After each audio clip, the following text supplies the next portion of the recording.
Second call for all coaches. Press box looking for rosters for both teams this evening. In the media room, press box upstairs and onside.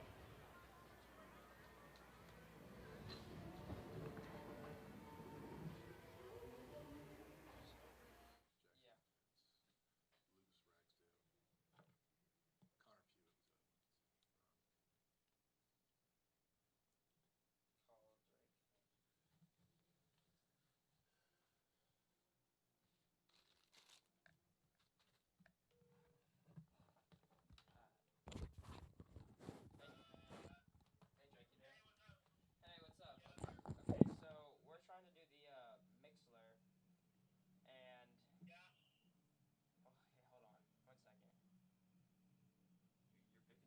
Yeah, so it's like, listen to this. Hold on 1 second, Drake. Sorry. You're fine. It sounds like there's some kind of feedback. Oh, wait a minute. Do we have it on somewhere else? That wouldn't make any sense. So Drake, when he's hitting the microphone on, wait a minute. It's wait, because you have the playlist selected right now. Oh, okay. I don't know if that matters. Tell him. So when he hits the little headphone icon on the it makes some kind of like feedbacky noise, like it's getting feedback. You need some rosters. Okay. Yes, sir. Which one you all need? Typically what I do, Lorena. You're not from one of these places? No, we are. No, we updated. Hitting that microphone, I just drag the bar all the way down. Okay, we don't need this. It's a little bit more effort than you would like, because hitting the microphone would be much easier. Y'all got any questions on pronunciation for Lorena? Okay. It's probably your best option. I'm a clock keeper. Okay. We got guys right next door. Okay, so, and then also, like, whenever you select the, when you're trying to select the soundboard, what is it called? Is it called Mixler, like? It's called audio codec channel 1 and 2. Okay. But what you're going to want to do in your settings is make sure that your input in settings is selected as that. Okay. So, yeah.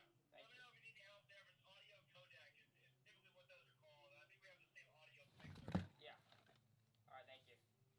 Wait, honey. Yeah, no problem. If you have any more questions, let me know. Sounds good. Do you know what you're doing? Go into settings, audio. I don't know how you get off the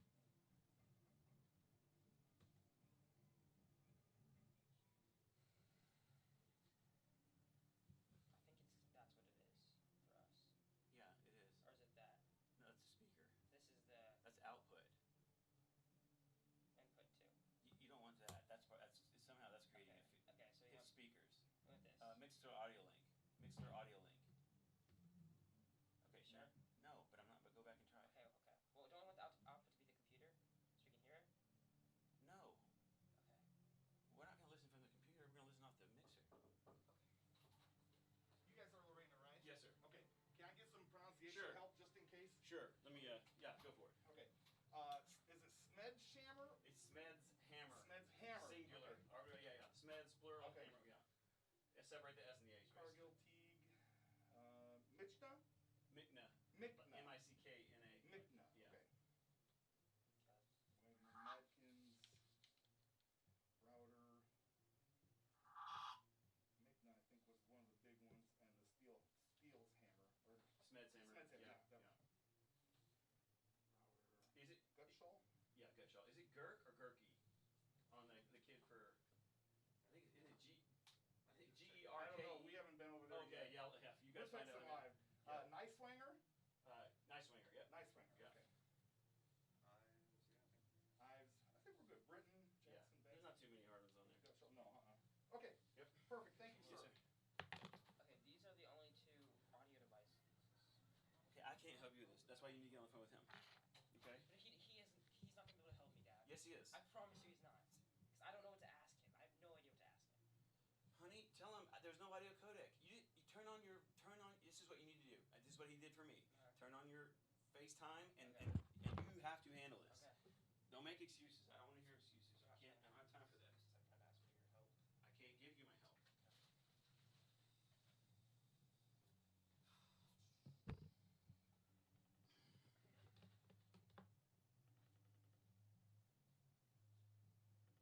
I can't give you my help. Okay. Are you able to? So, I don't see. Can you see? Are you able to see my screen? Can you drag that out? Okay. I don't see whatever you said the mixer is, but I see a mixer audio link and microphone high definition audio device as the two options. Have you tried the microphone one? The microphone high definition audio device. Yeah, have you tried that? Yeah, and then I mean it's selected right now, and then as soon as I press like this button to listen to it, it makes that noise. Yeah, that's probably the actual just computer input itself. Okay, go to your settings. Like computer settings. Yep. All right. Is the connector cord plugged in from the mixer to your computer? Yeah. Okay, beautiful. Settings and then audio. Go to audio input. Yep. And then it should give you somewhere where you can select input options. Yeah. Mixler audio link. Is it Mixler audio link? Line in Mixler. It should be one of those two.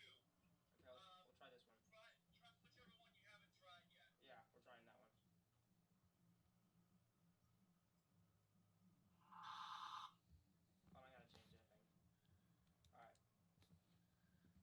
Okay, now I think we're good. What did you change? It was Gurky.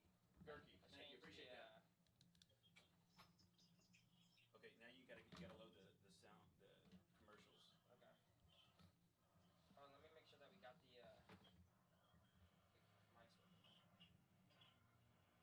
Okay. Yeah, the cord should be plugged in from the back of the audio mixer. Into the side of the computer. Is it USB? Yeah. Okay. Now, is there a little light on it? Mine has a little light that shows it's connected. What do you call it? Oh, there it is. No, there's not. But you said it's working. Yeah, I mean it should be connected. Let me see. Just talking to the one of these. Hello. Check 1 2. Check 1 2. Check. Okay, that's not appearing. Yeah, if it is connected from the back of your mixer into your computer via USB, as long as it's plugged in sturdily, it shouldn't be an issue to find that. It should read it automatically. Is there an output device over here, Clint? Yeah. Sir? Is there something over here that needs to be turned up? Find that there's an audio input. I would, yeah, it should work. But neither of those worked on the audio input in the settings. I mean, one of them's like it's making that just weird noise, you know, and then one of them's not making any noise at all. So it's probably the other one. So here's what I would do. The microphones are hooked up, correct? Yeah. So what I would do is see if you can use one of them and test it.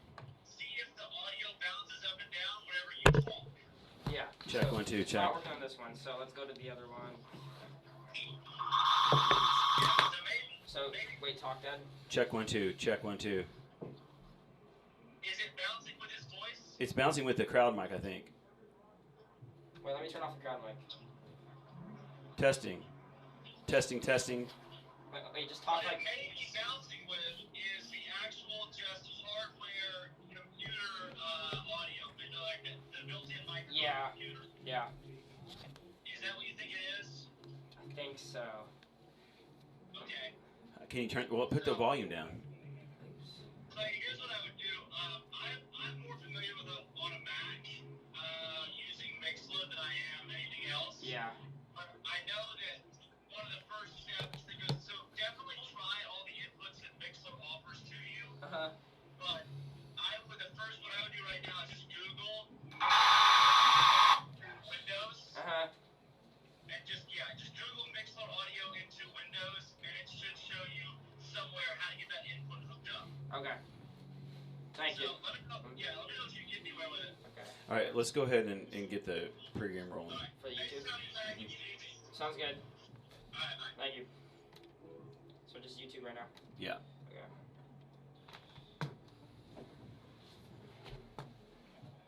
tell you, we're gonna need to get levels. So what you have a pregame right now? I can't. This feels like it's really dark to me. There we go. Is that better? Yeah. All right. Do what? These windows are tinted. Yeah. No, I know the. Yeah, we're gonna have to kill these. Hey, his mic is super duper loud. I mean, crazy loud. Check 1 2. Check. It's really loud. In fact, whoops. Let me turn it down there. Testing 1 2 3. Testing 1 2 3. Mic check 1 2. He's a ton louder than I am. Check 1 2. Check. Can you hear me in yours? I can hear you in mine. Is it loud or? I mean, it sounds fine. Okay. Do you sound louder than I do in yours? I do sound louder in mine Yeah, you sound louder than I do. But I don't know if that's this, turning this down, or not. Could be. I think just turning this down. Well, but I mean, Now I sound better. But I still don't, right? I mean, I feel You sound really okay. Quiet. Okay. In my headset, I found really quiet, and you sound that. So it's like. Wait, talk. Testing 1 2 3. Testing 1 2. I'm picking up a. Mic check 1 2 3. Is my mic on? Turn my camera mic on. Yeah, your mic's on. No, my camera mic. Yeah. That camera, is that on? Yes. That should be off. But I'm saying the mic. Is the mic on? Okay, good. That's what I'm asking you.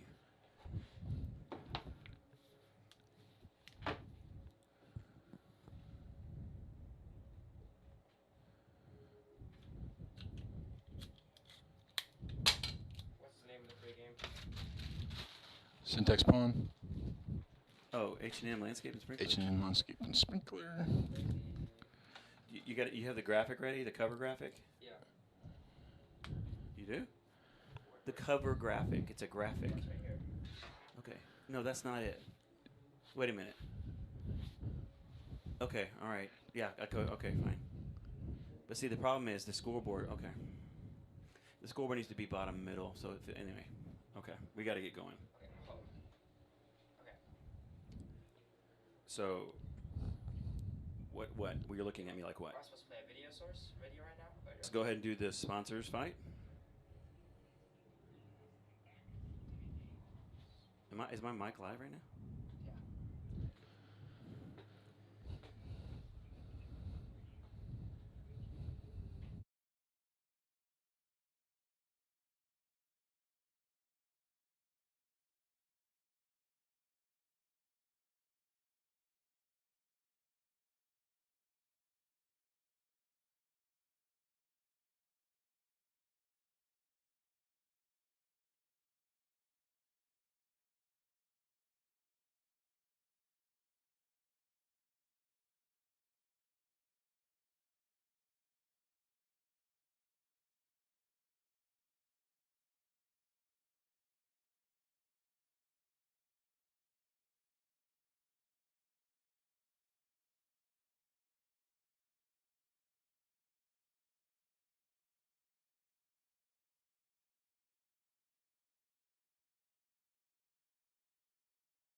Billy Kelly, CPA, Structure Planning, Estate Planning, Compliance, and Accounting.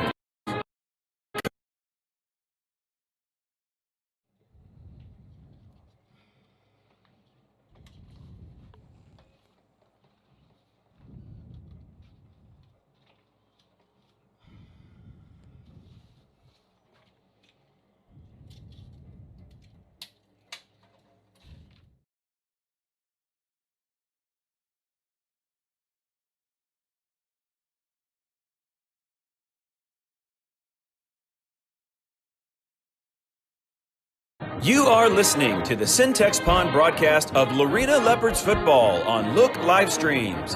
Customer service, higher loans, and great retail prices. That's Syntex Pond. Sponsored by Billy Kelly CPA, Structure Planning, Estate Planning, Compliance, and Accounting. That's Billy Kelly CPA. By Jesse Britt Automotive, discounting your price, not your service. By Lynn's Pharmacy Hewitt, service you deserve from neighbors you trust. By Toby's Auto Sales, your Waco family-owned and operated pre-owned dealership. By CF Supply Inc., build with CF Supply. By Lazy J Ranchwear, start your next adventure in Lazy J Ranchwear. By H&M Landscape and Sprinkler, your one-stop shop for commercial and residential landscaping. By WeAreFlags.com, we value community over profit. And by Billy Rutherford, honoring the late friend and former teammate Joe Pack. We'll be right back with more Lorena Leopards football on Look live streams right after this.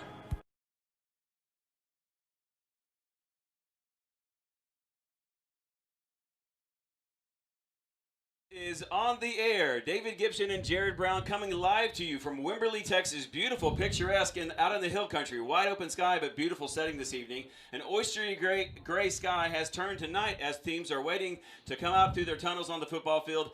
Jared, it's been 2 weeks, and not many teams can say that this time of year, but 2 weeks since Lorena has played their last playoff game. Right, and obviously last week didn't get to play because of a COVID issue with their opponent Crockett, so the Leopards advanced via forfeit, but not necessarily a bad thing. They've had 2 weeks to kind of heal up and prepare for a really, really, really good Hallettsville football team, and so it should be a great game tonight between the district champions of both District 11 and 12 3A Division 1. This Hallettsville team looks a lot like us, is what we've been told, and they do have a very talented running back, a University of Texas commit. We'll talk to you more about him. We're actually going to go ahead and throw it to our pregame interview with head coach Donnie Snodgrass. So Clay, if you can go ahead and cue up the Donnie Snodgrass interview. Coach Snodgrass is going to talk about what we can do to shut down this young man. Past 30 years, Dr. Jeff Bauer Dentistry has earned a reputation for providing the best family dental care and cosmetic dentistry. Dr. Bauer uses the latest in dental technology to provide a full range of services such as routine cleanings, exams, and x-rays, restorative services like crowns, bridges, veneers, full and partial dentures, and teeth whitening, surgical services such as extractions, implants, and sedation. Visit jeffbauerdds.com to schedule your appointment today or call 254-666-6292. That's Jeff Bauer Dentistry. And we're joined now by the defensive coordinator for your Lorena Leopards, Coach Donnie Snodgrass. We're going to remind you that all interviews this evening brought to you by Dr. Jeff Bauer Dentistry, providing the Waco area with the best family and cosmetic dental care for the last 30 years. That's Dr. Jeff Bauer Dentistry.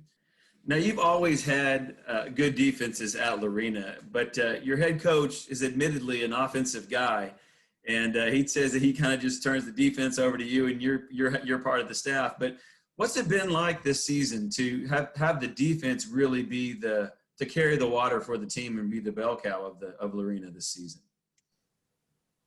Well, we kind of take pride in that. We especially when we got into district. I talked to the kids about the fact that we wanted to be the best defense in the district, but we told them that championships are going to be won by who had the best defense. And so, we've kind of carried that torch throughout the year and just tried to be as consistent as possible, but as much as anything else, trying to make opportunities for our offense, as well as trying to take away the main aspects of the other team's offense. And Coach, if I were going to, having watched for several years now, if I were going to classify or describe the defense, always a bunch of tough kids running to the ball, bringing the contact to the other team, and playing great team defense. This year, to me, it seems like you've added an extra element in your defensive line. You have what I like to call the big uglies, those three guys in the middle, Nicewinger, Thorne, and Gutshaw. And I should mention the guys on the edge too, right? Pitts and Jordan Jackson and Bankston as well. How is two different defensive lines, I guess, for lack of a better term? I've seen you go big jumbo package where you have all three of those guys in there, Thorne and Nicewinger and Gutshaw. And then you also will go with maybe one of them, but three smaller guys like Bankston, Jackson, and Pitts. Can you talk a little bit about that the ability to do both of those kind of defensive lines? Well, when we bring in the smaller guys, it's normally in a passing situation, and we're going with our nickel package, and so we want to get a little more speed on the field. And like I say, we're working the pass rush against teams that are throwing the ball quite a bit and not rushing the ball as much, and so that allows us to cover a little more field. And with the mobile quarterbacks that we've had in the district, able to keep them bottled up as much as possible. So, that's kind of where we're going with that. Like I say, we put the big guys in for the power run game and those type of things. And so when we can force them to be one-dimensional, then again, we're going to bring in a speed group to kind of be able to attack them that way. Yeah, that seemed to, especially down at Cameron, it seemed like you got a lead on them and they had to go to the passing game, and then you unleashed Jordan Jackson, those guys on them. That really, the ability to do both of those was impressive, has been impressive all season long. Speaking of power running games, you're looking at Hallettsville this week. And number 25, Jonathan Brooks, 6'1", 180 pounds, 4'5". Looking at him on film, he seems, very typical, like the backs we've been seeing this year in District 11 3A. What do you see when you see him on film? Well, he is very talented. He's bigger than 180. I can tell you that. He's probably going to go about 200. But the thing that I've been impressed with him is he's solid from top of his head to his feet. I mean, he's a kind of kid that he has the ability to just hit a hole and really accelerate, and you just can't put hands on him and knock him off balance. He's very strong as far as running, and because of that, you've got to get all the way in front of him to be able to stop him. You're not going to bring him down with an arm and anything like that. He also has the ability to do what I call a jump cut, which he kind of jumps to the side, but he reads his blocks very well.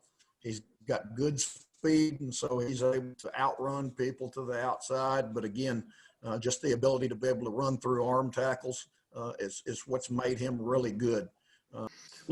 So with that in mind, what do you see that needs to be done to shut down not only him, obviously, but the rest of the offense as well? Well, most of our focus is still on him.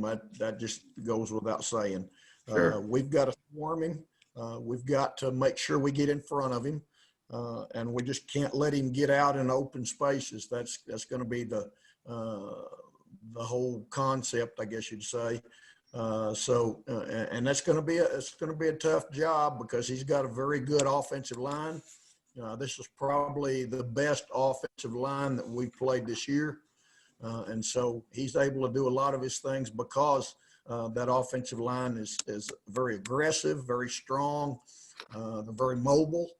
And so, they do an outstanding job of blocking for him, and they make his job a lot easier, when they can create one-on-one situations for him, and normally one guy's not going to bring him down. So we're really trying to swarm him as much as possible.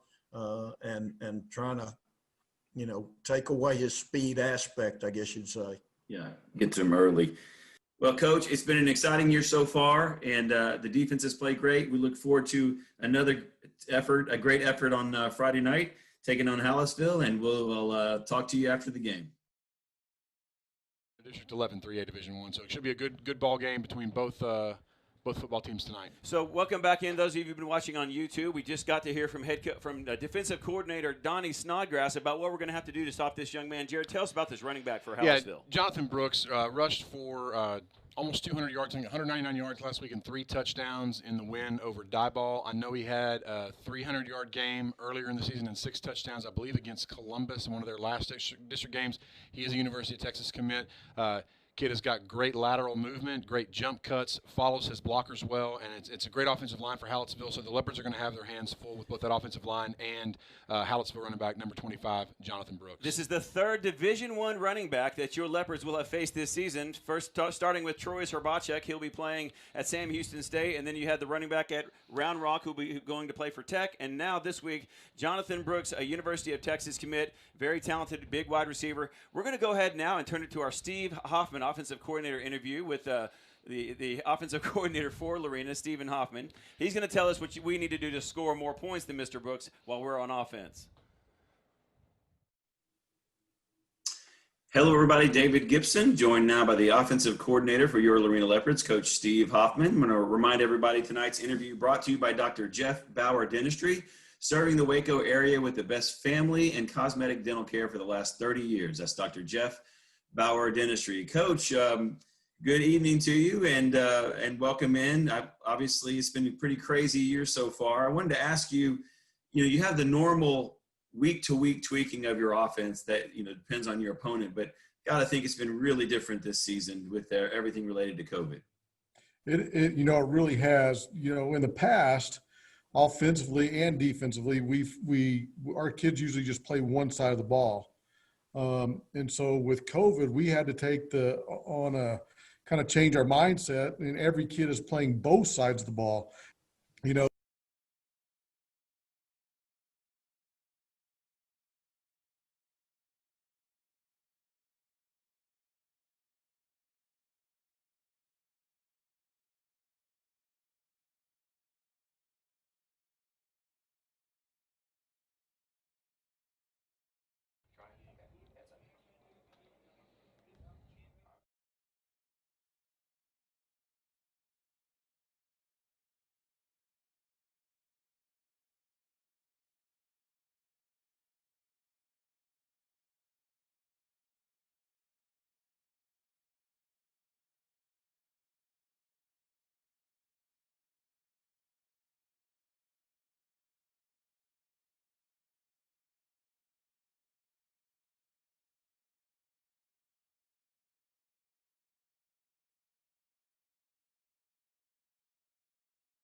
We had that interview cut a little bit short with Coach Hoffman. Jared, you and I had a chance to listen to that. Why don't we share some of that information with what we learned from Coach? I think when Coach Hoffman talked about this Hallettsville defense, they're very fast, they're very aggressive, and so the one way you really can attack an aggressive defense is with a lot of misdirection. I think you can run some screens, some draw plays, and I know Lorena has a couple of those in their bag of tricks tonight. So I think he talked about especially that they've got some dynamic linebackers that just really fly to the ball, and so the way you try to I guess, negate that speed or nullify that speed is running a lot of misdirection, maybe some counters here and there to kind of get them going one way and then the ball goes the other way. So I think you may see Ben Smetshammer on a lot of keepers tonight, or maybe running some counters and some misdirection running plays.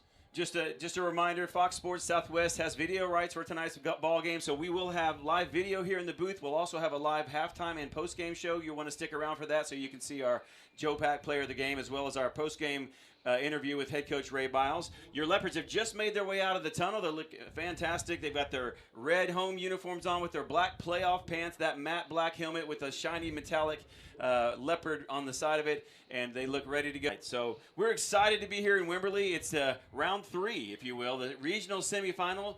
Tonight's winner, interestingly enough, will face another opponent from District 12. Right, you've got on the other side of the bracket, Yoakum and Columbus playing right now. I believe last score I checked, Columbus was up 14-0. So again, the winner of this game is going to get another member of District 12 3A Division 1. So we've had the coin toss out on the field right now. It looks as though Hallettsville has won it. He's talking to Hallettsville, and looks like they've yet to signal.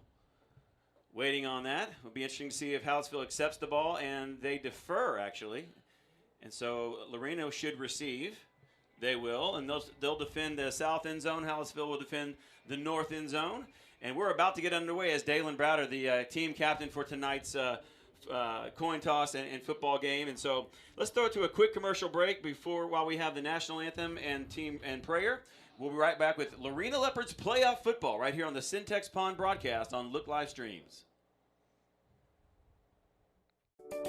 Pond boasts the highest quality customer service in the pond business. Syntex Pond loans more than the competition and has great retail prices on used goods. With locations in Waco, Temple, and now Hewitt, Syntex Pond is there when you need them. Visit 801 East Waco Drive in Waco or 1402 West Adams Avenue in Temple, and the brand new location at 520 North Hewitt Drive. Customer service, higher loans, and great retail prices. That's Syntex Pond.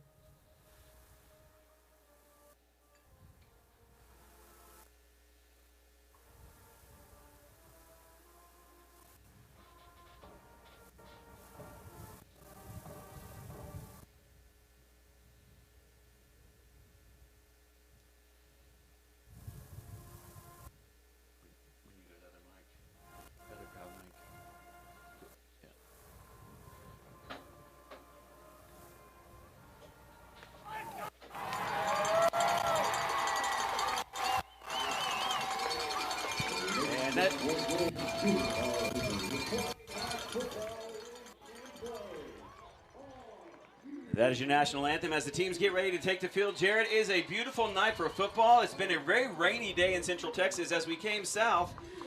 Fittingly, the rain stopped, and now we have a beautiful situation for a football game. Yeah, I definitely think a cold front's kind of blown in, so the temperature is in the around the mid 50s. I don't see a lot of wind blowing. We're kind of inside this little, almost like we're a little bowl. Yeah. And so wind shouldn't be a factor tonight. But we'll find out as this Leopard team begins round 3 of the playoffs. Coach Biles always talks about practicing on Thanksgiving. Everything I heard, they had a great practice yesterday, and now are ready to come out and play some football.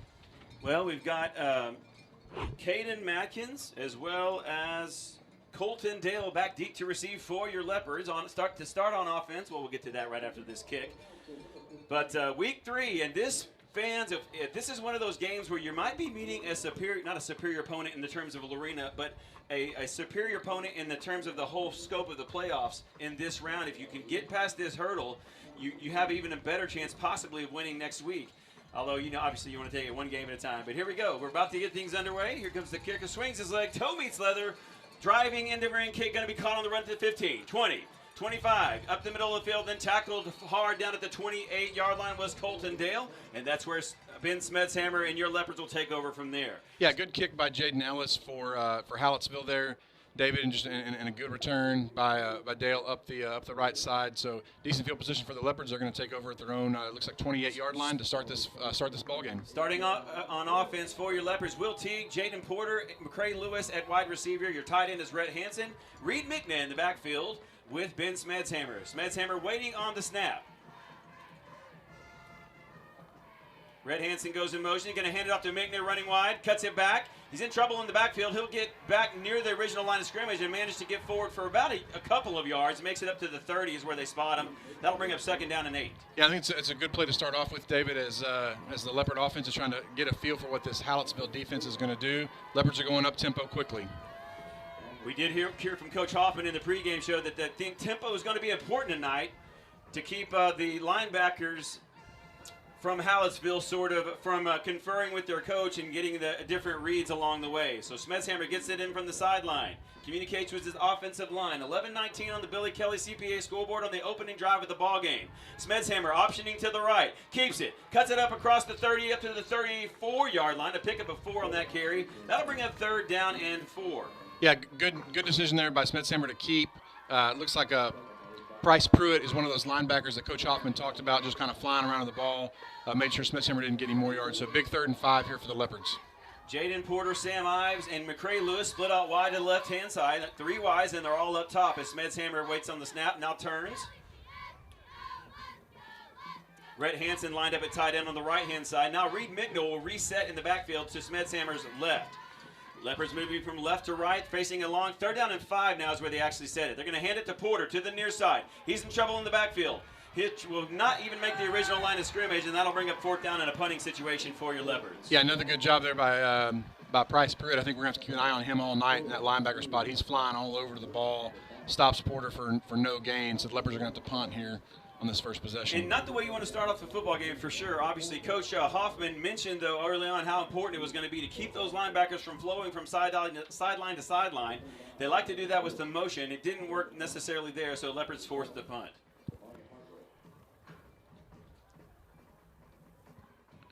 Here's the kick. End over and kick going to be headed to the sideline. It's going to bounce out of bounds. Going to fly out of bounds, actually. We'll have to wait and see where the official marks it. It looked like it went out around the 35 or so. And he's going to spot it at the 37-yard line. So Leopards flip the field a bit. Maybe not as much as they would have liked to, but now we get a chance to go on defense, and we're going to get a real good look at Jonathan Brooks right away. Yeah, I mean, it's going to be obviously a big night for this Leopard defensive line. They're going to have to play well. We talked about it in the pregame, David. Brody Niswanger, Cody Thorne, Joe Gutshaw, Kason Pitts, Jordan Jackson, Baxter Banks, and all those guys are going to have to be big contributors tonight for the Leopards to be successful. Patek, the quarterback, he's got 5 wides to start the football game.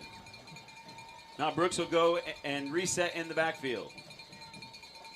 Going to turn, going to give it to him right up the middle. Got some room, gets past the initial wave of defenders, and then it makes it up to the 43-yard line, though he's tackled by Dalen Browder. Yeah, good job by Browder. They're coming up from the safety spot to keep it to just a gain of 6 as Brooks made it through that defensive line. But Browder did a good job tackling him by the ankles, not letting him get any extra yards. Because if you try to tackle Brooks up high, he does have the ability and the strength to break it and go for a long way. Coach Snodgrass was concerned about his ability to jump cut is what he called it. Here's the man in motion. They're going to give it to him running wide. Nearly tackled in the backfield, and then he'll be wrapped up for a loss of 2 or 3 that time by the Leopards back near the 40-yard line. He'll lose at least 2 yards, closer to 3. We'll wait and see where they spot it. Yeah, great job by, looked like it was either Drew Britton or Cade Walker coming up and pushing Devin Wood to the outside where Callan Weaver was ready to pounce on him and take him back for a yard loss. Trace Patek is the quarterback. The guys you want to keep an eye on tonight with the football are Devin Wood, Ty Gerke, Luke Bludow, and of course Jonathan Brooks. Here comes Hallettsville out of the huddle. 3 wides this time to the near side. Tight end lined up to the right. Patek comes up and communicates. Wood goes in motion again, and now he'll come back this way. They're going to pitch it wide. Running to the far sideline, 45, first down out of bounds. That flag does come in late in the area where you might expect holding, and hopefully that'll move them back the other way. Yeah, interesting little play call where they bring a man in motion, they bring Devin Wood in motion, and then pitch it back the other way to Jonathan Brooks, as the Brahmas appear to be walking back as we wait on the call. And yes, weareflags.com flag on the play, David. holding against the Bremas that'll back them up 10 yards. Go to weareflags.com, enter promotional code Leopards and get 10% off your order. So huge play there. Big break for the Leopards. Is going to push Hallettsville all the way back inside, down to their 32. So now they're looking at about a 3rd and 15, 3rd and 16, I would guess. So Jackson Pitts coming off the sideline, replaced by Jaden Porter on the far side of the field.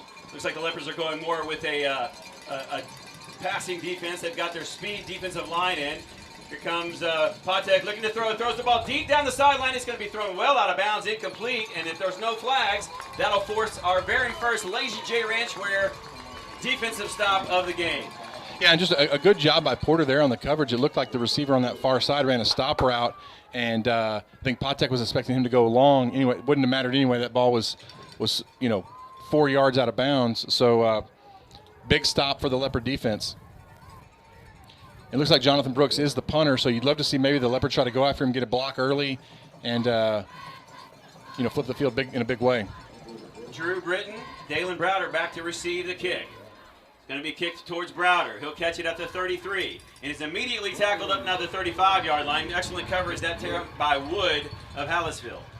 Yeah, good job by Browder there to make the catch and not let it bounce, and really a good stop by Wood. So both teams have had a possession. Defenses have both played well, and so the Leopards are going to take over for this second possession at their own 35-yard line. If you're watching online at YouTube and you need to head somewhere, you can also download the Mixler app and search Look Live Streams. You can listen to that on your phone, in your car. Smetshammer is going to throw to the near side. Incomplete, right through the hands of McCray Lewis, and that'll bring up 2nd and 10. Yeah, I think McCray was looking to the outside. Smetshammer threw it to the inside and almost picked off by Ty Gerke. So good job on McCray there to keep it from getting more 2nd and 10 for the Leopards. Tremendous following of Leopards have made the trip down here to Wimberley this evening. Nearly packed stands. Smetshammer pump fakes. Now he's going to run. He's in trouble. Running to the near side of the field. Can he get a block? He will get one block. He's going to stand up and throw it out of bounds. Incomplete. Smart choice there by Smetshammer.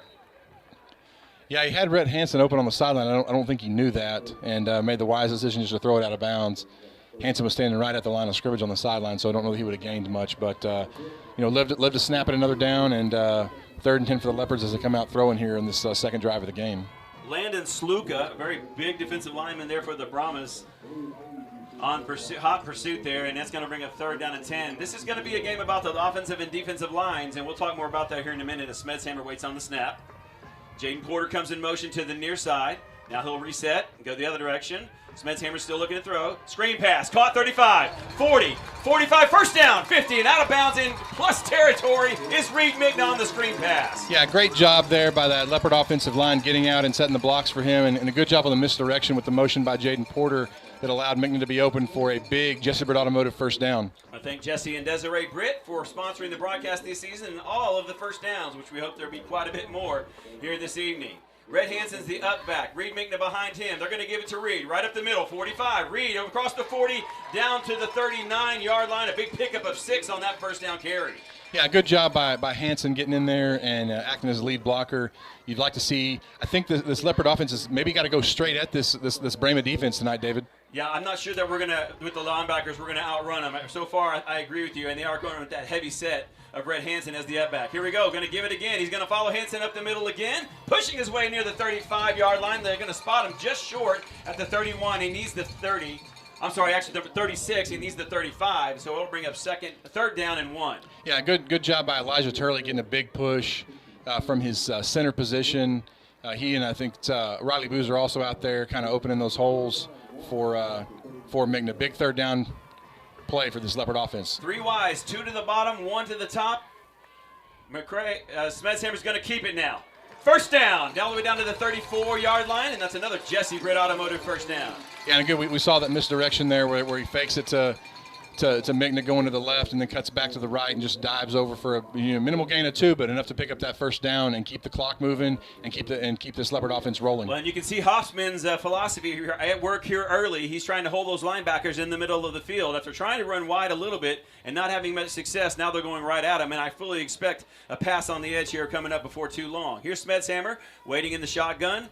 He's got it on a rollout. Going to keep it. He got the 30. Smedshammer, 25. Going to put his knee down around the 23-yard line. That's another Jesse Britt Automotive first down. Yeah, and again, David, they're just going to go back to the edge after going up the middle.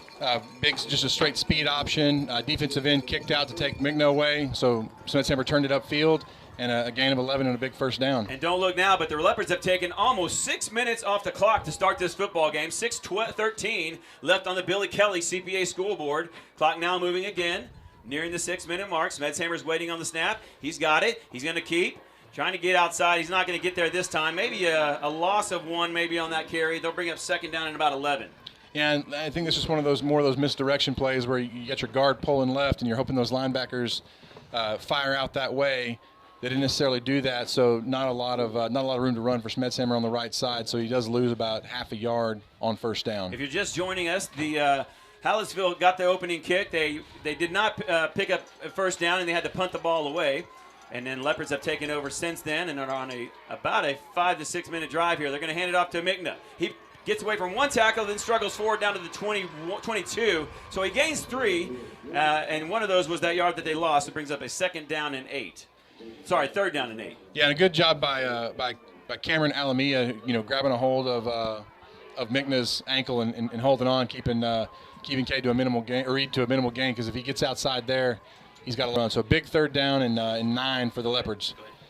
Smedshammer in the shotgun, Reed to his right, got one receiver left, and Jaden Porter to his right. Smedshammer's back to pass. He's going to throw it over the middle to McCray Lewis.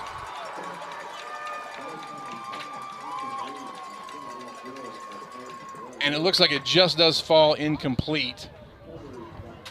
So it'll bring up 4th down and 9. Great pass by Smedshammer, but a good job by the Brahmas to get a hand in there and knock it loose as Lewis had a step on his man. So 4th down and 9 for the Leopards. Leopards are going to go for it and kind of here in no man's land. Gorgeous pass there by Smedshammer. He's going to roll to the far side of the field now, looking to throw. Throws a pass out. It's going to be low and incomplete. And it's thrown past the sticks, but just at the feet of the intended receiver on the far side of the field, who's slow to get up. That'll be a turnover on downs. And so with 4:49 remaining, the Brahmas have had the ball once, the Leopards have had the ball once, neither team able to put any points on the board, and the Brahmas will take over at their own end of the field. Well, David, that was actually, so McCray Lewis on that pass, it just like it was thrown low, and he's a little slow to get up. Looks like he's kind of holding his shoulder, which we hope isn't a problem. But that was actually the Leopards' second possession they received to start the game, went 3 and out, and then flipped the field to Hallettsville. So now Hallettsville takes over for their second possession of the game. So here come the Brahmas out of the huddle. 3 wides. Wood in motion to the far side. He'll set now. Patek waiting on the snap. Gives it off to Brooks. Cut back. He gets away from one man. Look out. He breaks free. Running to the far side of the field. This is trouble. You're getting a look at his wheels. He's at the 40, 35, 30, 25. Cuts back at the 15. Still on his feet, and will finally be brought down deep in Lorena territory to the 14-yard line. Yeah, you saw a couple guys. Joe Gutschall had a hold of him, but he just kind of spun away from him and got into that open field. And, like I said, we saw what he can do. He looks a lot like Herbacek with those big, long strides. And he doesn't look like he's running very fast, but he's making a lot of ground. A couple guys try to tackle him up high, just can't do it. And he's all the way down inside the Leopards' 15. Well, fortunately, they did not get in the end zone. Great job of hustling there by 3 and 4 defenders for Lorena. Important to keep them out of the end zone here. Ball is at the 14-yard line. Patek has it. Fakes the swing pass up the middle, gets away from one man, but then's tackled near the line of scrimmage for no gain. Great job there by Joe Gutschall. Yeah, I mean, good job for those guys to stay at home and not bite on the play action pass, I guess the pump fake out to Brooks, who was going out into the flat, and then looked like Patek, tried to go on a quarterback draw, but Gutschall was there to wrap him up for looks like a gain of 1. Yeah, they do give him 1 yard down to the 13-yard line. They'll bring up 2nd down and 9. As Patek and Woods in the backfield. Brooks, excuse me. Patek waiting on the snap. Man comes in motion to the near side of the field. 2 wide receivers to both sides. Patek has the high snap, hands it off to Brooks. Up the middle, down near the 5-yard line. He is close to the first down. They'll mark him at the 6. So 3rd down and about 2. Yeah, and I got to think this is 4-down territory for Hallettsville with a running back like Jonathan Brooks. So, again, good job by the by the Leopards. They're kind of staying home and not bailing out. But Brooks finds the tiniest of holes and runs right through it. So far, Hallettsville yet to punish the Leopards through the air. Everything on the ground so far, and the majority of that by Jonathan Brooks, as we expected. Here comes a flag, and I'm not sure if there's 12 men on the field, but there's definitely some laundry on the field. We'll wait and see the call. It looks to me like there's going to be 12 men.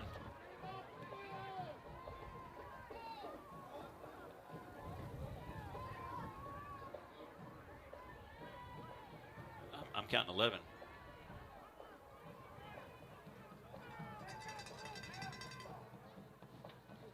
Well, it looks like it's a substitution infraction. Okay. So weareflags.com, flag on the play.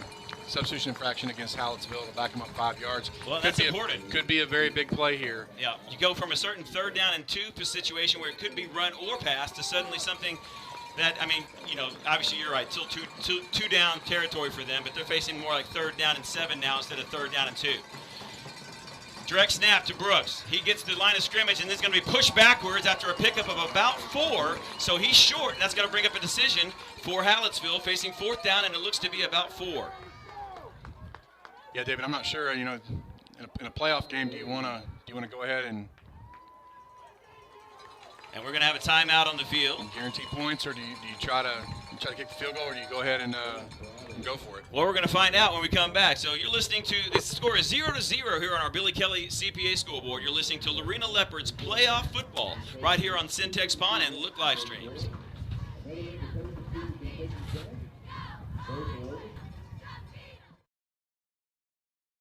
and Company's CPAs are focused on meeting the needs of small to medium independent businesses. With expertise in strategic accounting and tax services, Billy Kelly CPA and the Dutton Harrison Company CPAs will provide you with the structure planning, estate planning, compliance, and accounting your business needs. Put the experts to work for you. Billy Kelly CPA and the Dutton Harrison Company CPAs, PLLC. Welcome back in. Bringing it back early here in Wimberley, Texas, as the Hallettsville Brahmas look like they're going to go for it on 4th down and a long 4. Patek, the quarterback's Wood in motion. He's going to get it. He's rolling to the far side of the field. Pressure from a Leopard. Throws it on the flat. Caught. 1st down, out of bounds. Yeah, and a good little route there as it looked like he had Patek had 2 receivers there on the right side, and Leopards went with Wood into the end zone, which left the tight end open underneath.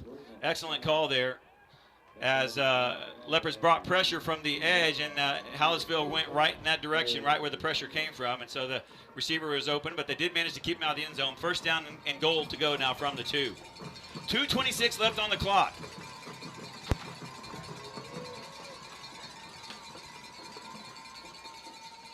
Give up the middle, and it is in for the touchdown, Jonathan Brooks.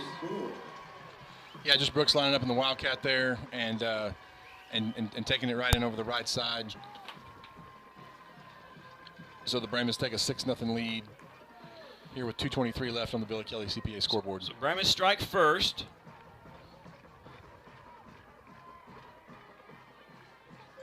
Up 6-0 after the 2-yard touchdown run by Jonathan Brooks. Waiting on the snap. Here it is on the tee. Kick is on the way, and the kick is good. So with 2:23 remaining on the Billy Kelly CPA scoreboard, the Brahmas of Hallettsville lead your Leopards by a score of 7-0. We'll be right back with more Lorena Leopards playoff football on the Syntex Pond broadcast right after this.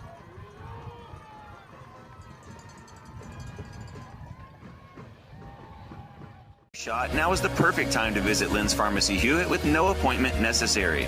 Come by 511 North Hewitt Drive or call us at 254-666-5000. Stop waiting on the mail. Try Lynn's Pharmacy Hewitt and let us take the frustration out of your pharmacy experience today. Welcome back into Wimberley Texans Stadium here in Wimberley, Texas. Leopards trailing 7-0 here in the first quarter. 2:23 remaining. Leopards did have a long drive earlier in the first quarter. They had a ball dropped in the end zone that would have been for the touchdown. Would have been good for a touchdown on a good throw by Smithhammer, but goes for naught, and the Leopards find themselves down 7-0. Jared. Yeah, and David, in a Toby's Auto stat update from Cody Kellner, it was a 6-play, 78-yard drive. The bulk of it, the 64-yard run by Jonathan Brooks. Yep. And he picked it up quick. You definitely got to look at why that young man is a Division I commitment at the University of Texas. Brama's kick is deep, now going to be caught around the 15-yard line by Browder, 20. Actually, Dale, 25, trying to get outside. Will dive up towards the 27-yard line and be tackled there, and the Leopards will start over first down and 10. Yeah, and I think now, as Leopards have had 2 drives, we saw where they came out and tried to run the ball on one of those drives, and then trying to come out and throw the ball a little bit. So now we've kind of got an idea of what this Hallettsville defense is doing, and so hopefully they can make some adjustments and figure out some ways to move the ball. So Jonathan Brooks actually plays both ways. I don't actually see him on the field right now. So typically he plays the deep safety spot, or is he up there at the linebacker? Doesn't look like it to me. Smetshammer comes and resets on the right side as a tight end. Smetshammer stands up, throws the ball across the field. He's got Porter, 45-50. 45 and tackled down right about there in plus territory is Jaden Porter. Big pickup there on first down. Yeah, just a nice little post route up the middle of the field. And he takes it all the way inside Hallettsville territory to the 43-yard line, so it's a gain of about 29 on that reception there. Yeah. Smetshammer moving quickly now. We've seen that tempo that Lorena wanted to go with. 2:04 on the clock. It's running. Smetshammer looking to throw again. Throws it out here in the flat. It's going to be incomplete. Was intended for Porter again, but he was well covered. Yeah, look at that ball didn't come out. Something came out funny. Maybe slipped out of his hand a little bit, kind of wobbly. And don't know that it would have mattered if Porter would have caught it, as Bowen Higgins, that other side-to-side linebacker, was out there in tight coverage on Porter. So here we go. Now clock stopped at 1:59 here left in the first quarter of play. Leopards moving from left to right. Smetshammer going to throw again. Now he's going to tuck it. Smetshammer 35 all the way down to the 32-yard line. He's got a big first down for the Leopards. Yeah, just again running straight at him, and they go right up the field for a big gain for Smetshammer. So you're going to see those Leopards playing on the edge at their wide receivers, playing up the middle with the run. Smetshammer keeps throws. Got a man out there. 20, 15, 10. Touchdown, Leopards. And just a great job by Will Teague, catching the ball, making a move to the inside, and just walking into the end zone. So a good job. Again, we talked about kind of this going up tempo, kind of forcing Hallettsville to be on their heels, and it worked right there as Will Teague take Pharmacy Hewitt touchdown. I was going to say, you just saw Steve Hoffman's offense work to perfection on that drive with the tempo, the throwing the ball on the edge, and then the running right up the middle. Hallettsville completely back on their heels as the Leopards bring it to a 7-6 score with the extra point pending. Here's the kick on the way, right through the fork, and your Leopards have knotted it up with 1:42 remaining here in the first quarter. 7-7 is our new score. We'll be right back with more Lorena Leopards playoff football on the Syntex Pond broadcast right after this.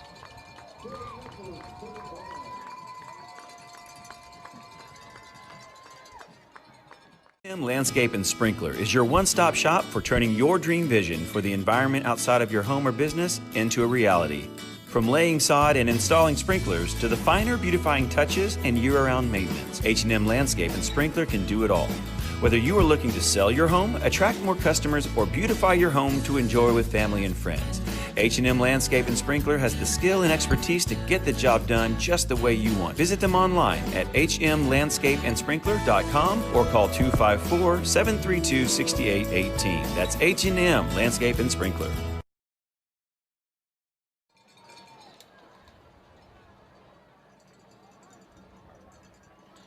Welcome back into Wimberley Texans Stadium here in picturesque Wimberley. The Lorena Leopards have just marched down and scored in a hurry to bring this score to 7-7. 1:42 remaining as McCray Lewis gets ready to kick the ball away. Jared, it's good to see him back on the field as he begins to run and approach the ball. Swings his leg, toe meets leather, short end over end kick, gonna be caught at the 17. To the far side of the field, trying to get outside is Wood. He breaks away through one man and then is run out of bounds across the 30, and that's where Wimberley will start from here. Yeah, and on that last drive, David, Toby's Auto stats, it was a 4-play, 73-yard drive, of course, highlighted by the big Smetshammer run, and then the touchdown pass to Will Teague. So Leopards tied up at 7, 1:38 left to go as Hallettsville comes out with their offense and see if the Leopard defense can answer the bell. Yeah, we'll see how Donnie Snodgrass continues to adjust. You know, all season long, the real bell cow for the Lorena Leopards defense has been that defensive line. And they are meeting, by far, their best offensive line opponent here this evening. It's going to be a battle all night long, and it will determine who wins this football game. Hand up the middle, Jonathan Brooks, look out. 45-50, 45-40. They were not going to catch him. 25-20, 10, touchdown Hallettsville. Yeah, and David, you had to wonder when you saw Devin Wood come in motion and they run right behind him, but back to the right as it pulls that defensive back out of the way, and he goes right over the right side and untouched. So 1:28 left on the clock. We've had a scoring barrage here all of a sudden here in the last few minutes. Both teams' offense is appearing to be the strength on the field. We'll wait and see if both teams can adjust. But Hallettsville taking a 13-7 lead now on that Jonathan Brooks run. Here's the extra point. Snap is back. Hold is down. Kick on the way. It's low, and it is no good. No good. So you never know when one of those points is going to come back and bite you. Hopefully it will tonight. 1:28 remaining left on the first quarter score clock. 13-7. Leopards up. We'll be right back with more Syntex Pond broadcast right after this.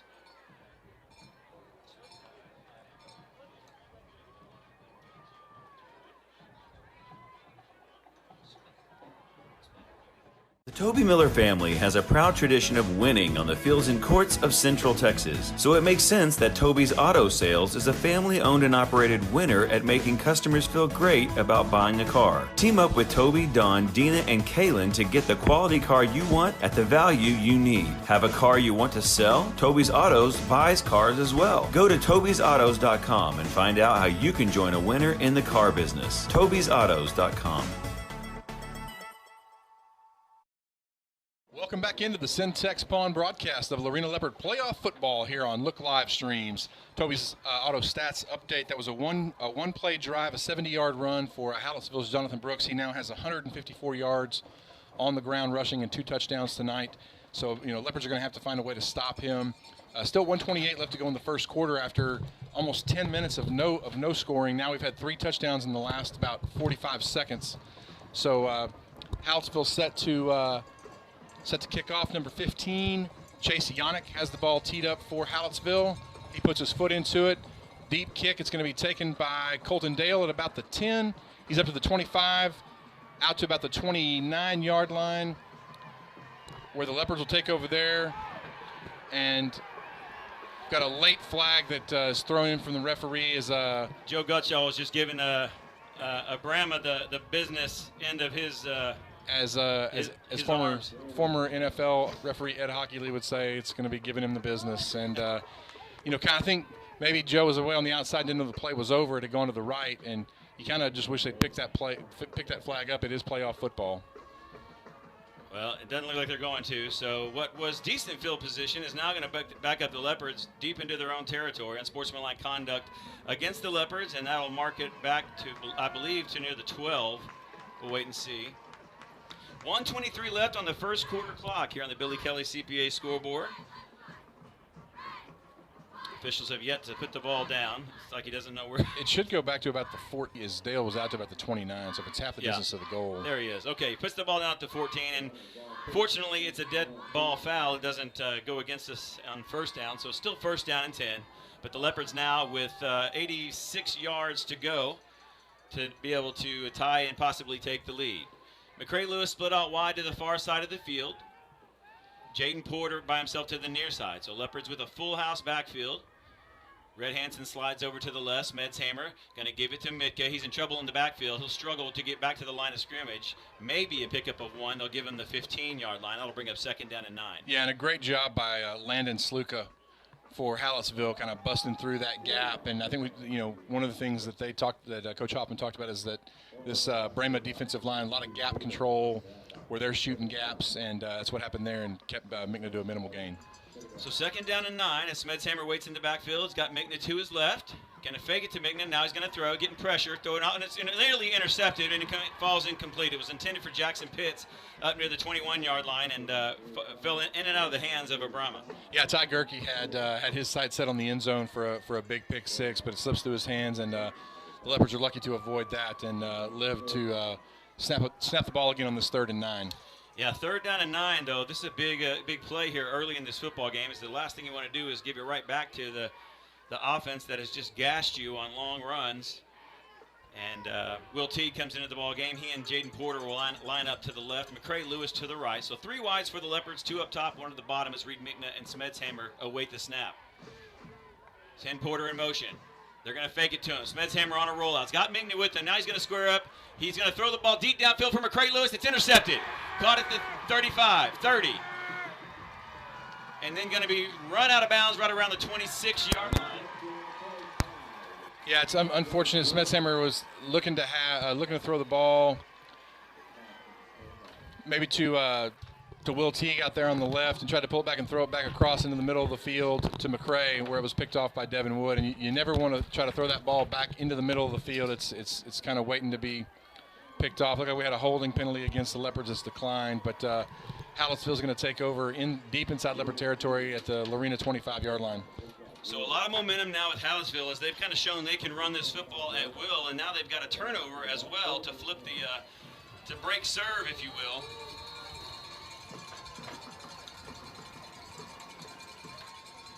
Patek and Brooks in the backfield.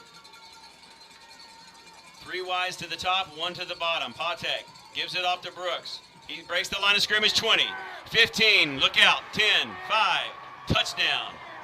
Boy, and right now, the Ramas are doing whatever they want on the ground.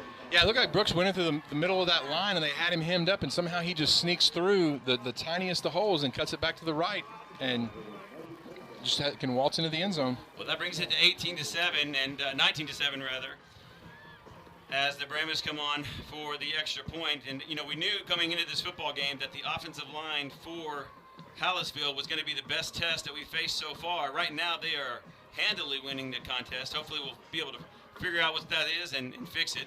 Here's the snap, hold down, kick on the way. Kick is good. So our score will move to 20-7 now. 29 seconds left on the scoreboard. Leopards down 20-7. We'll be right back with more of Lorena Leopards football on the Syntex Pond broadcast right after this.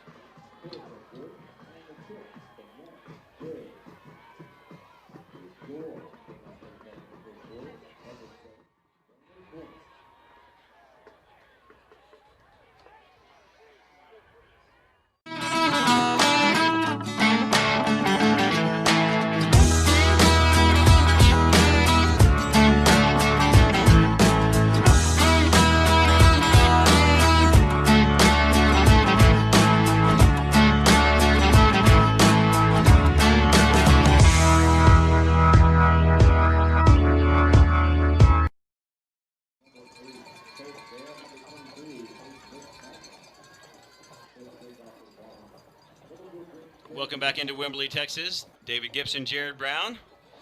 Watching a scoring explosion here late in the first quarter. Unfortunately, most of that's been being done by Hallettsville as the Leopards find themselves down 20-7 with 29 seconds left in the first. Going to be a big challenge, Jared. We can see already to stop that running game for Hallettsville. Yeah, Brooks now has 179 yards in the first quarter on 7 carries, 3 touchdowns. So, wow. Here's the kick. Find an answer. Line drive, driving kick, going to drive us all the way back to the 4-yard line, to the 10, to the 15, middle of the field, 20. Breaks the tackle, 25, up to the 30. Good starting field position for the Leopards. They'll start it just inside the 30-yard line. Take over there. 22 seconds left in the first. Yeah, good job by Colton Dale on that run back, getting the ball up in the middle of the field and putting the Leopards in a good spot to start this next drive. And they're going to need to put something together here, try to move the ball and sustain the drive, or this could get out of hand in a hurry. So Smedsheimer and Migna in the backfield, 2 wides to the top, 1 to the bottom.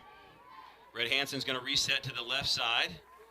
Smedsheimer looking to throw, got some protection, steps up, caught across the 35, up near the 36-yard line. Pickup of 6 on first down, and a nice possession throw there. Yeah, just a good job by Porter coming in the middle. They've kind of got him bracketed a little bit. Looks like they're not going to let him get out by himself as this first quarter comes to a close, David. But yeah, just good possession, throw and catch by the Leopards on first down, and just try to get something positive and get something moving, get some momentum as we go into the second quarter. Well, as they take a break to move into the field, we'll take one with them here in the booth. Leopards trailing 20-7. You're listening to Lorena Leopards football on the Syntex Pond broadcast right here on Look Live Streams.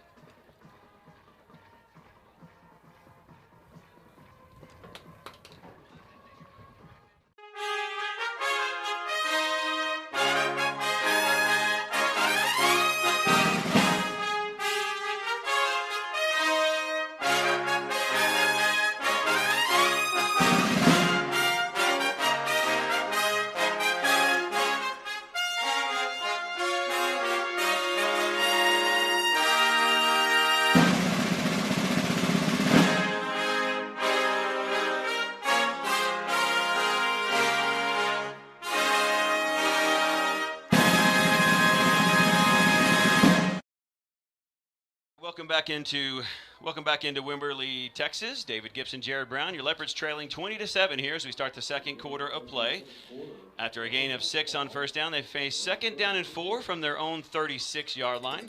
Here come the Leopards off the sideline now. Mickna lined up right of Smedshammer in the backfield. 3 wides for Lorena. Going to send out Mickna out wide now.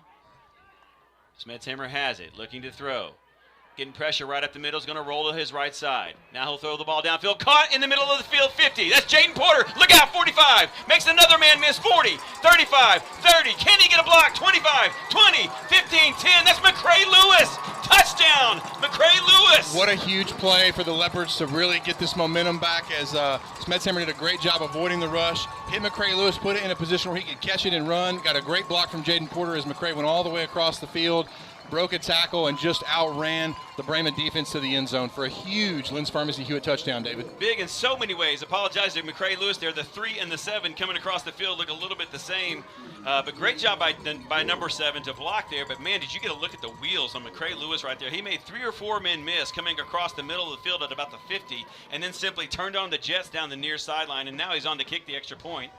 And it's right. Oh, it's no good. It looked like he pulled it to the left. I'm sure he's a little winded from running it for about 60 yards, but great play. I'm sure his dad Cody Lewis would say that he got the speed from him. Yeah, probably so. That might very well be true. So, boy, I don't know. You don't want to obviously burn a timeout, but maybe you do in that situation. I don't know. You don't think he's probably going to miss the extra point, but clearly he just ran 65 yards. I'm sure he was winded, but nevertheless, great job there by McCray. The extra point's no good. The score now goes to 20-13. So we are back into a 1-score game. But now, Jared, the key really is how do you stop Jonathan Brooks? Because the rest of this football game is going to be all about that. Yeah, and I don't know. I mean, it's hard to tell what the Leopards are doing to try to get more help for their defensive line. I don't know if you put another defensive lineman in there and go like a 5-2 or how that works. But nonetheless, the Leopards are going to have to do something to find an answer, or it's going to be a long night. And Toby's Auto Stats update, basically is a one-play, 64-yard drive, 16 seconds off the clock. Smedshammer to McCray Lewis for the 64-yard touchdown. I want to thank Darby and Terry Wagner, parents of Parker Wagner, and also the owners of Lynn's Pharmacy Hewitt for sponsoring all of our touchdowns, including that 64-yard touchdown run by McCray Lewis. So McCray kind of doing it all right now. 64 yards on the touchdown reception, extra point. Now he's doing kickoff duty as well. Here he goes, swings his leg. Toe meets leather, short. Pop kick, going to be caught at the 34-yard line.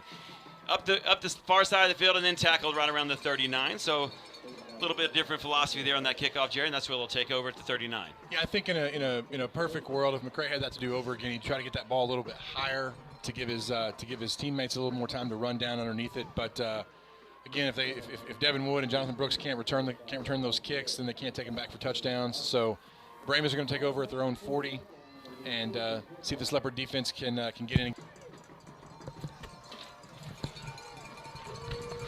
Here come the Brahmas out of the huddle now. Ball spotted right at the 40-yard line. 11:41 remaining on the Billy Kelly CPA scoreboard. 20-13. Hallettsville on top. They're going to fake it right up the middle. Quarterback got it 45-50. 40.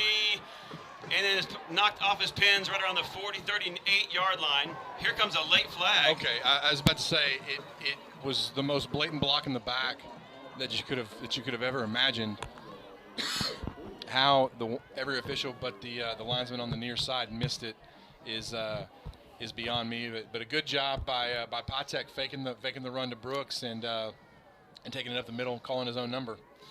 Well, that'll bring the ball back, and obviously, but you're getting a real look at how dangerous this Hallettsville offense is. The only thing we haven't really seen right now so far is a successful passing game, but with their ability to give the ball to Brooks and then fake it to him running wide and keep it right up the middle with that talented quarterback, you can see how that running game is going to be difficult to stop. But fortunately, we do get that break where officials are still conferring, though, in the middle of the field. Clock stopped at 11:35, 20-13, Leopards trailing. We'll wait and see what they decide about the flag. Yeah, it was right where Patek was tackled. There was a Leopard defender coming in to make the play, and he just got absolutely obliterated from behind. that should be a 15-yard penalty. Am I right? No, it'll just be 10 yards from the spot. So oh, because it's a block. Okay. Yeah, it'll still be a first down. So we did a weareflags.com flag on the play, block in the back. So it'll be 10 yards from the spot. So it'll still be first down for Hallettsville, but it's a lot different having the ball almost at midfield as opposed to inside the Leopard 40. So a little bit of a situation we want to keep an eye on is that Hallettsville will get the ball after halftime. So it's going to be important that the Leopards try to stay at least within one score, if not bring it even. Here we go now, 5 wides, including Jonathan Brooks in the nearby slot as Patek has it. He's going to fake, throw to the far side of the field, caught on the inside screen. Gets free, 45-40, look out, 35-30, foot race, then he's going to be knocked out of bounds around the 22-yard line. But all the plays coming right now in big chunks for Hallettsville. And that was Luke Blandow, Luke Bluda on that wide receiver slip screen, and just got a good block, and it's tough to catch. Takes it all the way down inside the Lorena 25-yard line. Brody Niswinger checks out of the game, as does Baxter Bankston. Patek waiting on the snap. He's got Brooks to his left. They give it to Brooks. He is going to fight his way forward and then be tackled down near the 15-yard line, a pickup of about 8 or 7 on that carry. And really right now you're getting a pretty good look there, Jared. The line of scrimmage is moving downfield every time the ball snaps. Huge push by that Hallettsville offensive line to give Brooks. He doesn't have a whole lot of running room. It's just that line's moving. He's just staying behind him. Right now it's Cody Thorne, Joe Gutshaw, Jordan Jackson and Kaysen Pitts across the front. Callan Weaver and Aiden Ray behind him. Oh, snap over the head all the way back to the 30. Going to be picked up at the 35. Now slipping free and then going to be finally tackled down near the 27-yard line. Big loss there on second down. That's going to back him way up outside the 25. Yeah, it looked like just the center got a little excited, snapped it over Yannick's head, and he and Brooks both ran back to get it. Would have loved to see the Leopards jump on that. Yeah. Would have been a huge turnover, but nonetheless, it's going to be about 3rd and 16, 3rd and 15. Right now, from if you're at home or somewhere where you can't see the ball game, everything looks very crisp right now for Hallettsville. The passes and the completions and the running plays, they are very much in sync. That's really the first play where we've seen something different. Leopards really need to capitalize on this situation now. Patek in the shotgun has Brooks. Fakes it to him, going to throw deep down the far sideline. One-on-one coverage going to be incomplete down near the goal line, and that'll bring up 4th down and long for Hallettsville. Yeah, good coverage by Colton Dale over there. Just did get his head turned around in time, covering Luke Bluda, who had the big catch and run earlier. So you're deep in Lorena territory if you're Hallettsville, but it's 4th down and 15 or so. What do you do here if you're Hallettsville? I mean, you're going to go for it, but what do you do? I don't know what kind of leg there. Yannick seems to have a decent leg, but maybe not 48 yards long. And so I think you definitely go for it here. You maybe throw a screen pass to Brooks or do something to get him the ball in space and let him do what he does. Brooks is lined up to the right of Patek. Leopard showing pressure on the far side of the field. Here they come. Back to pass. Jordan Jackson is chasing him from behind. He's going to throw the ball downfield. It is incomplete, nearly intercepted on the deflection. But it doesn't matter. The ball will go over on downs to your Leopards. A big Lazy J rangewear stand. Yeah, it looked like Drew Britton tried to dive on that ball. It was a big hit laid by, I don't know if it was Sam Ives or who led the big hit, but popped the ball up in the air. And you wanted to drop there as the Leopards would get the ball in much better field position than had Britton picked that off. But like you said, David, a huge play there, big hit. Leopards kind of showing some moxie there, stepping up to get it done and take over really in good field position at their own 26. And I tell you what we need right now, and that is a long touchdown drive by the Leopards. Give that defense a break. They've been fighting at what feels like a tsunami in the running game for Hallettsville, and they managed to come off victorious there. Here come the Leopards. Red Hansen lined up to the left at tight end. Going to give it to Mick. No, actually, that's Medshammer going to keep it now. He's going to run and be tackled up near the 28-yard line. So maybe a gain of 1. Close to the original line of scrimmage, they will say 1. 2nd down and 9, clock running at 9:17. Yeah, just again, kind of trying to do some misdirection there. But Hallettsville doing a good job. Looked like Brant Trelichik on the pursuit of Smetshammer there, and stopping him for really almost no gain. Leopards with a great opportunity here to tie up the football game.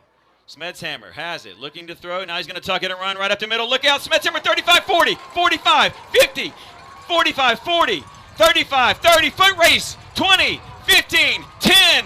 Smetshammer, touchdown!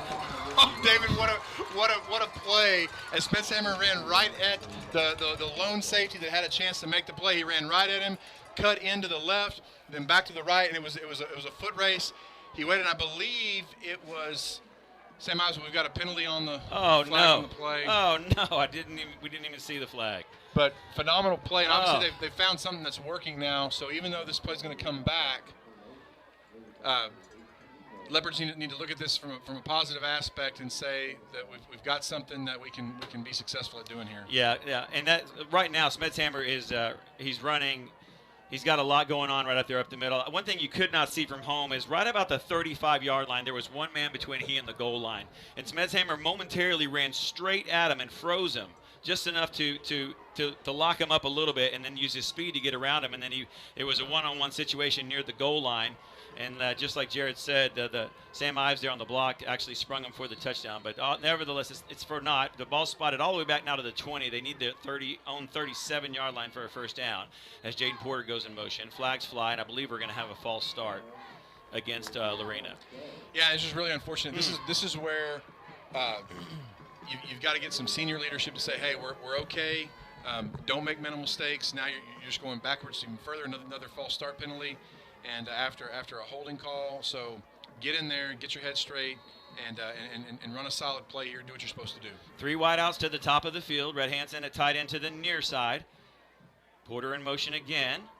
Looks like the same play. Smetshammer's going to throw. Fakes the screen pass. He's in trouble now. Throws the ball out and it's caught in the flat near the 10-yard line. In trouble in the backfield, though. Is going to be pushed backwards out of bounds right around the 11 or 12, so they'll lose more yardage on that play. Looked like they were setting up for a screen pass, Jared. It never really developed. Yeah, they kind of blew that screen pass up. Kind of run a similar play they ran earlier, just to the other side. And then once it got blown up, Smetshammer can't throw the ball past the line of scrimmage, so he found looked like Jaden Porter still in the backfield who was in the motion, and he did all he could to get upfield. But now you're looking at about 3rd and 30. It's a long ride on the yellow dog is what it is. All the way they need the 37-yard line, and they're all the way back just inside their own 15. 3rd down and a long way to go. Smetshammer's going to keep it. He's across the 20. Smetshammer looks out all the way up to the 35-yard line. He's just short of the first down. They're going to spot him at the 35. He needed the 37. Jared, I don't know, 4th down and 2? I mean, I'm not playing, I'm not coaching, so I don't have any skin in that game. I'd go for it. I mean, you're down 20-13. You know what you're looking at if you give the ball back to Hallettsville, but it looks like the punt team's going to come on. It's hard to disagree with this call, but keeping the ball sure would be nice. Jaden Porter back to kick. He's going to stand right around his own 20-yard line. Hallettsville will drop number 7. That's Damani Hartwell all the way back. He is a junior wide receiver. He stands at his own 40-yard line as Jaden Porter waits on the snap. He is going to kick it away, kind of off the end of his foot, down the middle of the field. Going to bounce off a Leopard around the 30-yard line, and that's where they'll kill it dead.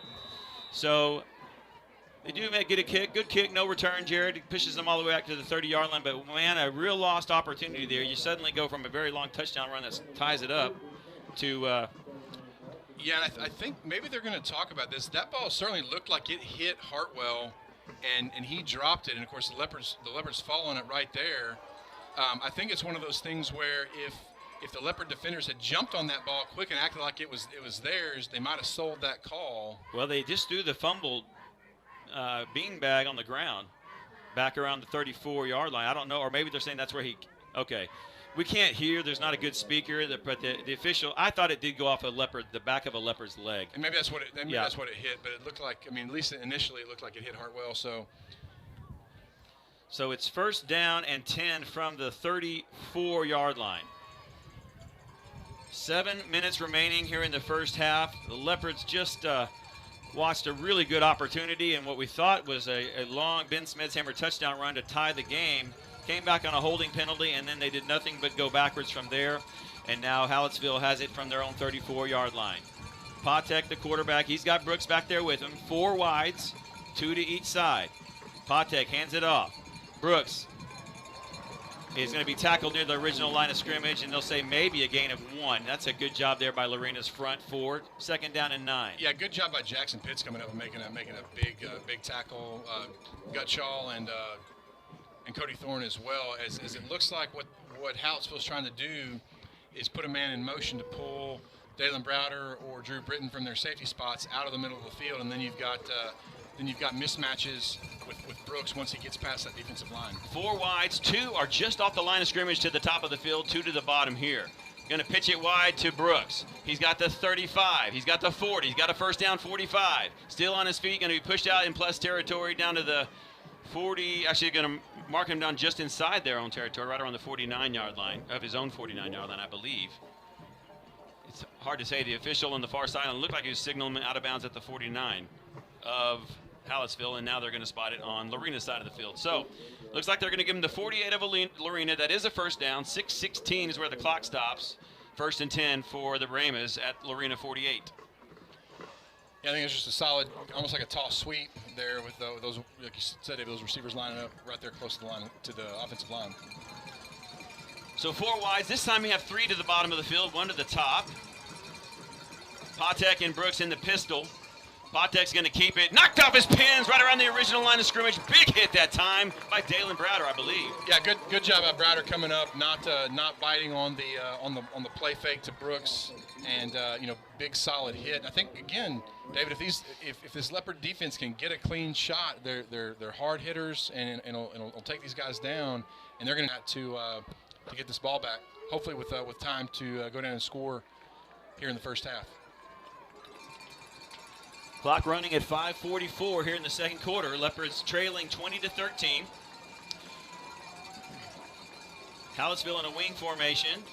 Going to fake it, throw the ball in the flat, caught near the 40-yard line, slips the tackle, 35-30. Pushed out of bounds after a first down, all the way down near the 26-yard line, I think they're going to say.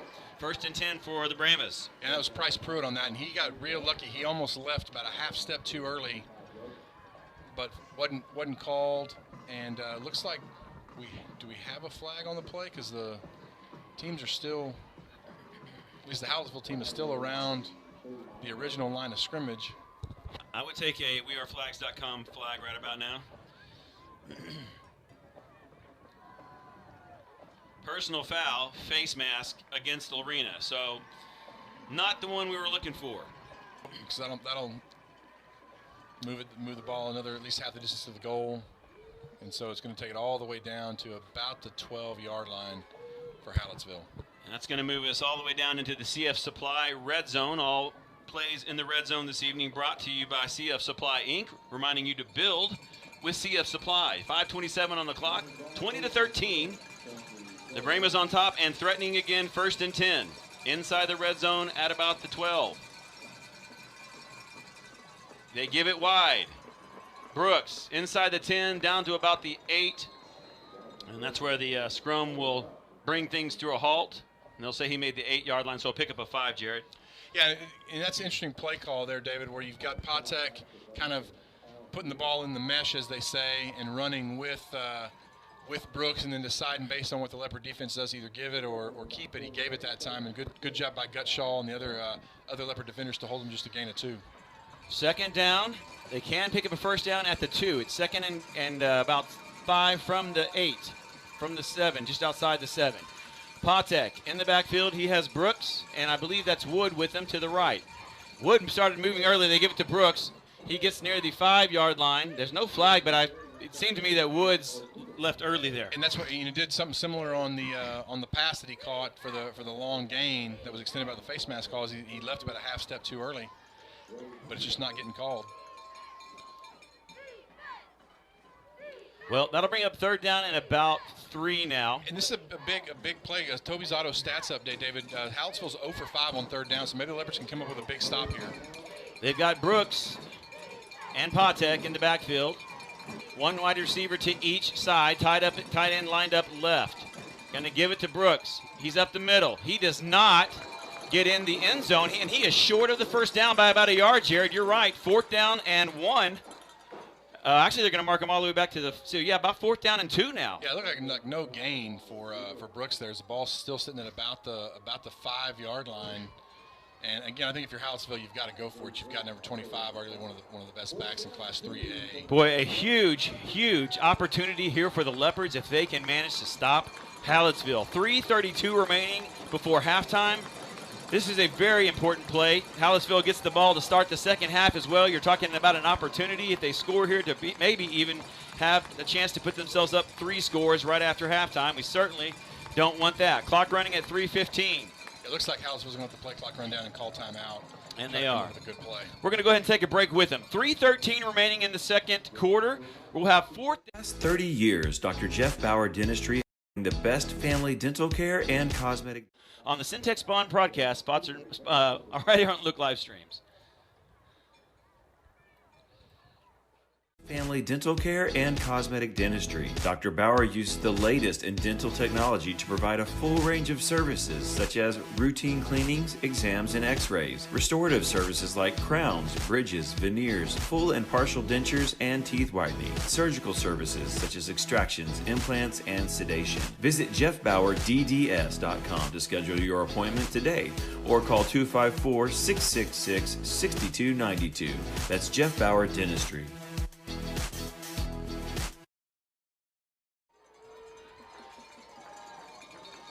Welcome back into Wimberley, Texas. Big play coming up for the Leopards. 4th down and 2. Hallettsville has the ball at the Lorena 6-yard, actually just outside the 5. They need the Lorena 3 to pick up a first down. 3:13 remaining. Leopards trailing 20-13 here on 4th down and 2. Patek waiting. He's got it. Gives it to Brooks. Right up the middle. He has got the first down to about the 1-yard line. Yeah, and just the simple, give over the left side, kind of your best back over your best lineman. He's had a lot of success over that left side tonight. So now 1st and goal as the clock runs. And certainly if you're Hallettsville, you want to try to bleed this clock all the way down as much as you can and try to score with as little time left to go into the locker room up 2 scores. 21 seconds left on the play clock, 2:52 on the game clock as Hallettsville takes their time, coming out of the huddle, not in a hurry. 1st and goal to go from the 1. That's Brooks in the Wildcat. He's going to keep it and walk into the end zone for the Hallettsville touchdown where the clock stops at 2:38. Yeah, I mean, just, Brooks taking it out of the Wildcat, easy, almost like I don't know how you'd even describe that play. It almost looked like nobody was really. He really just walked in. He almost walked in, didn't he? Yeah. 26-13 on the Billy Kelly CPA scoreboard as Hallettsville comes out and will attempt the extra point. Leopards will have a chance, obviously, here to get back on the scoreboard here before halftime. It's going to be important that they do. Waiting on the snap. It's a bad one. I'm going to have a fire situation. Being tracked from behind, Dalen Browder throws the ball into the end zone. It is incomplete. Dalen Browder was there chasing, and the extra point attempt is no good. So 26-13 is where the score will remain. We'll go ahead and keep it here. Yeah, David, I think, it's almost kind of, you wonder if the Leopards just let him walk in and score to preserve their, they still have all 3 of their timeouts, still 2:38 left to go. I think if you can get the ball in decent field position, might put a couple big plays together. If you can, kind of spring something either with Smithshammer. He's thrown the ball fairly well tonight. Yeah. Just had a couple of passes knocked away, but also some good completions to Teague, Jaden Porter, and McCray Lewis. So maybe get something in the ball. One of those guys in space, let them see what they can do, and try to get some points here before the end of the half. Yeah, this is an important drive right now for your Leopards. Caden Matkins. Is that a 0? No, it's Colton Dale, number 8. Let me get my prescription checked. Colton Dale, and I thought it was Colton because it doesn't look like an 8. It looks like a 0. Never mind. Okay, so either way, Caden Matkins and Colton Dale back standing at their own 5-yard line waiting to receive. 2:38 remaining. Leopards hoping to get this back to a 1-score game before halftime. I wouldn't mind seeing Caden Matkins get the ball back there behind his kickoff return team and seeing what he can do. Yeah. Caden is an Emmitt Smith clone. He wears number 22. He's got a very low center of gravity, runs in that heel-toe running form, and he's tough to bring down when he gets the ball Here's the kick. Driving kick, going to be caught inside the 5 all the way back to the 1. That's Colton Dale. He's at the 10, at the 15. Colton trying to get outside to the 20. Colton sets a tackle, 25-30. Colton still on his feet. Back to the middle of the field. He will work his way all the way up to the 39-yard line. Heck of a return there by Colton Dale. Yeah, great job by Dale, kind of starting like he's going to go toward the middle and then cut back to the outside. Good job by the Leopard return team to kind of seal off that side. He made a man miss and was up to about the 35-yard line before anybody from Hallettsville could get to him. He takes it all the way out to almost the 40-yard line, so great job. They're going to say, I guess you're going to say he stepped out at the 33, but good field position for this Leopard offense. So 1st and 10 from the 33, 2:28 on the clock. Leopards trailing 26-13, an important series on offense as they try to bring this back to a single-score game. 2 wides to either side. Smetshammer's going to throw it across the middle, low and incomplete. That ball was low, but it also looked like there was a shove in the back on Sam Ives. Not Sam Ives doing the shoving, but receiving the shoving right around the time the ball got there. Could have made a case there for pass interference, but they don't throw the flag.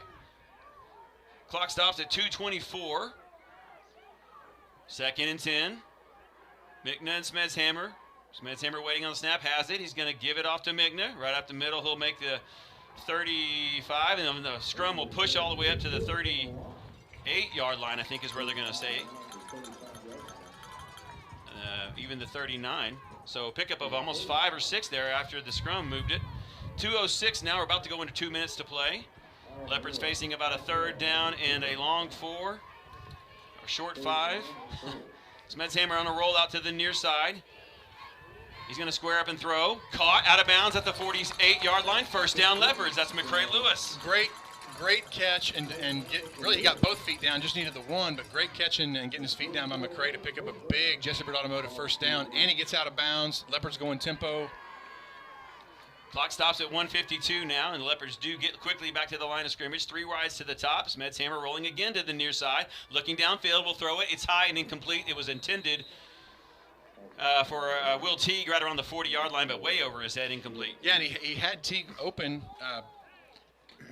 Teague had gotten some separation from Devin Wood, and Smetshammer just overthrew him. Smetshammer's done a good job on that roll out to the near side, but he is throwing against his body a bit, and that's difficult to do. Hand off to Mickna, 45. He's hit hard right around the 47-yard line, and just get 48, just get back to the original line of scrimmage. Yeah, good job by Price Pruitt, one of those linebackers we talked about before the game, David. We've seen them run that play a lot this season and had a lot of success with it. The key there is that Price Pruitt didn't let Mickna out of his grasp, where Mickna's had a lot of success breaking tackles. Leopards do not take a timeout. Clock still running now. 1:21 left. Facing a 3rd down and 10. Got to think you want to get something here, and this is probably maybe a 2-down situation. I'm not sure with a minute to 11 left before half. Smetshammer back to throw. He's got some time. Launches the ball deep downfield. Got Porter, and it is incomplete.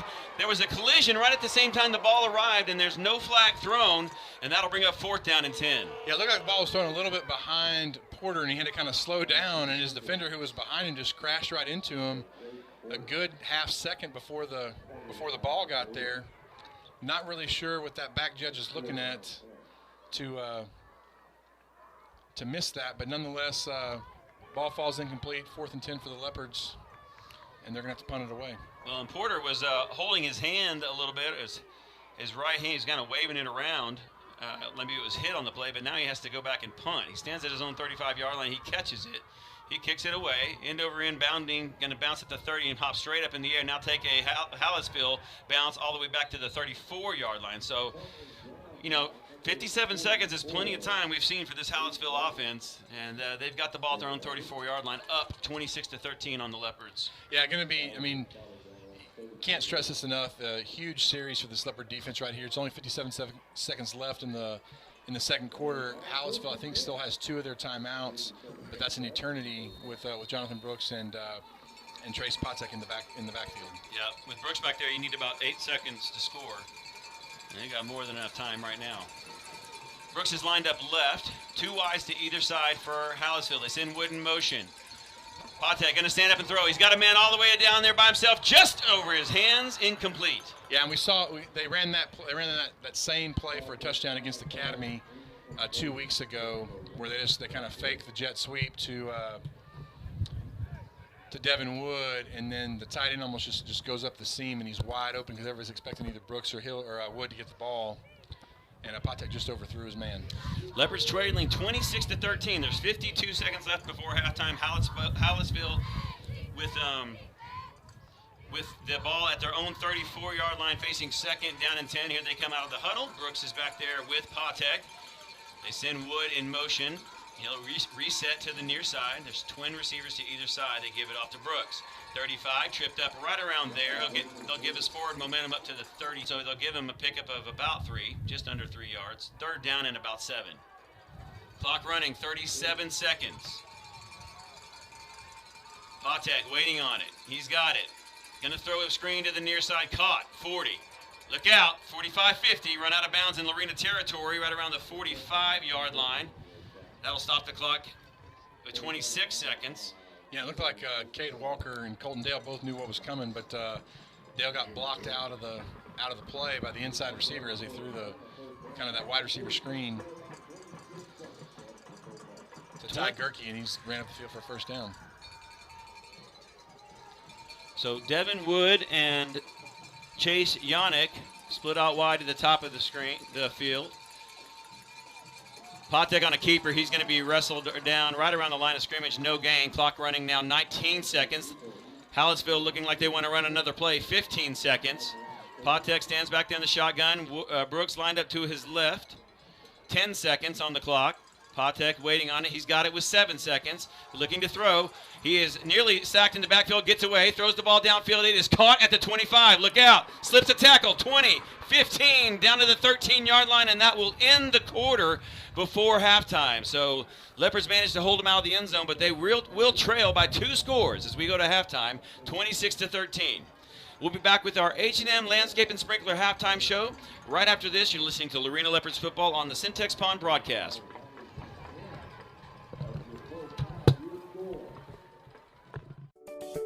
Syntex Pond boasts the highest quality customer service in the pond business. Syntex Pond loans more than the competition and has great retail prices on used goods. With locations in Waco, Temple, and now Hewitt, Syntex Pond is there when you need them. Visit 801 East Waco Drive in Waco or 1402 West Adams Avenue in Temple, and the brand new location at 520 North Hewitt Drive. Customer service, higher loans, and great retail prices. That's Syntex Pond. CPA and the Dutton Harris and Company CPAs are focused on meeting the needs of small to medium independent businesses. With expertise in strategic accounting and tax services, Billy Kelly CPA and the Dutton Harris and Company CPAs will provide you with the structure planning, estate planning, compliance, and accounting your business needs. Put the experts to work for you. Billy Kelly CPA and the Dutton Harris and Company CPAs PLLC. Call 432-682-0963 or go online at dhc-pca.net.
Welcome back into Texan Stadium here in Wimberley, Texas. David Gibson alongside Jared Brown. An interesting first half, Jared. Obviously, we're not happy with necessarily the scoreboard right now. 26-13, Leopards trailing. They have shown the ability to score and even be explosive, but some timely or untimely penalties, if you will, have really hurt us. Right. Obviously, long Smetshammer run really hurt, and then Smetshammer kind of with the he did have the interception, which would kind of account for those two kind of the 2-score deficit in the game. So I think Leopards are definitely have to make some adjustments at halftime, figure out how to stop Jonathan Brooks. It looks like he's got 16 carries for 215 yards and 4 touchdowns in the first half. That'd be good for just about anybody in a game, and he's got it in 24 minutes. So again, Leopards are going to have to figure out a way to stop him and try to force Hallettsville to beat them some other way. But at the same time, I think if they can sustain some drives on offense and kind of control the clock, they can get back in this ball game. Well, the things we talked about and that we heard the coaches talking about were we've obviously got to stop Jonathan Brooks. And they talked about that being the focus. So it's not as if the Leopards are surprised by this. He's just that good and that fast. And right now, the real difference, too, seems to be that the Hallettsville offensive line really managing to control the line of scrimmage and move it downfield. And that's made it really easier for Brooks. Yeah, and I think even when we see some of these defensive fronts that Lorena's putting 4 and 5 guys in, and they're jamming the middle, but that offensive line is pushing him 6, 7, 8 yards off the ball, and so Brooks can just stay behind those guys and pick his hole and jump through him. Before you know it, he's got a gain of 12, 15, 18 yards, or in some cases he's off to the races and for a couple of long touchdown runs. And we talked about, and Coach Hoffman mentioned on offense, sort of being able to control the linebacker flow, that's something they want to be able to do from sideline to sideline. I feel like the Leopards on offense have been there. I mean, they had obviously the really critical turnover, but otherwise they'd have 21 points on the board right now. Right. I mean, they've definitely done some good things. They like to run the little Smetshammer kind of rolls to the right or the left, and then it's kind of a draw going back to the other side. And again, they ran it once and had success. It's just Hallettsville linebacker made a good play on it, and so it's just kind of got to tip your hat to him. So okay, we'll get back up and try it again later, see if it's there later, and maybe make a tweak here or there. So definitely confident in the Leopard coaching staff ability to make some adjustments at halftime, figure out a way to maybe keep the offense on the field a little bit longer. And again, it doesn't take a rocket scientist to figure out. Obviously you don't want to get into first and second and long. Penalties will hurt you. If you can kind of be in front of those chains, it kind of opens up your playbook and allows you to do a lot of different things to keep the chains moving, keep the clock moving, and keep Jonathan Brooks on the sideline. Well, and has shown some balance on offense. They obviously are run dominated with Patek and Brooks back there, but we've seen this before. Leopards go in at halftime, the team's having a lot of success at something, and the Leopards go in and find a way to take it away from them, and then the real question from that point is, can the team respond or not? Assuming you can take away Jonathan Brooks, what do you think Hallettsville looks at to respond, and who do they turn to next? Well, certainly Patek is an excellent runner with the ball. So as long as he's got the ability to at least make the Leopard defense think that Brooks is going to get the ball, then he busted one up the middle in that second quarter, and also he's shown the ability to throw the ball out to Hill and some of those other receivers, Yannick, like that. So I think it's kind of figuring out how are we going to make Hallettsville beat us, and right now it's everybody, but I think if you can somehow take away Jonathan Brooks, then you might could have a way. But again, it only takes one turnover. If they can stop him on third down, force him to punt. They have to kick the ball to Dalen Browder and Drew Britton. Either one of those guys capable of taking it back for a touchdown at any moment in time. So again, Leopards just need to keep doing good things, keep playing hard, and hopefully hope good things will happen.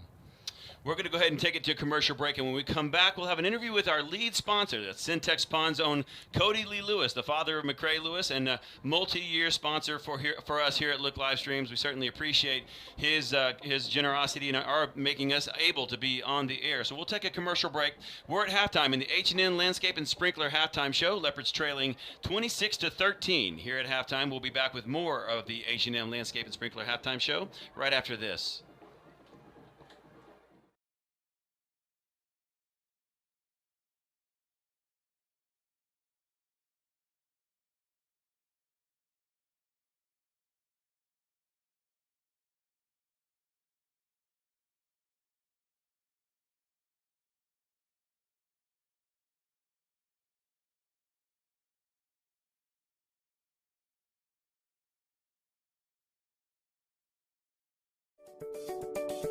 Syntex Pond boasts the highest quality customer service in the pond business. Syntex Pond loans more than the competition and has great retail prices on used goods. With locations in Waco, Temple, and now Hewitt, Syntex Pond is there when you need them. Visit 801 East Waco Drive in Waco or 1402 West Adams Avenue in Temple, and the brand new location at 520 North Hewitt Drive. Customer service, higher loans, and great retail prices. That's Syntex Pond.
Ladies and gentlemen, this time, take your pocket.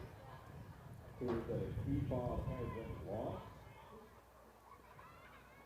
If you find that you have one lost, if you go over to the area underneath the field house, the back porch area over there, to the flags are waiting. Coach Doug Warren has that in hand. You've decided you have it.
control over the music, not the lights.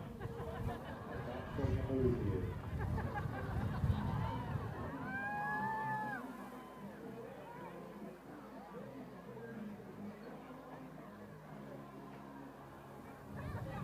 Talking about drop shot and flying.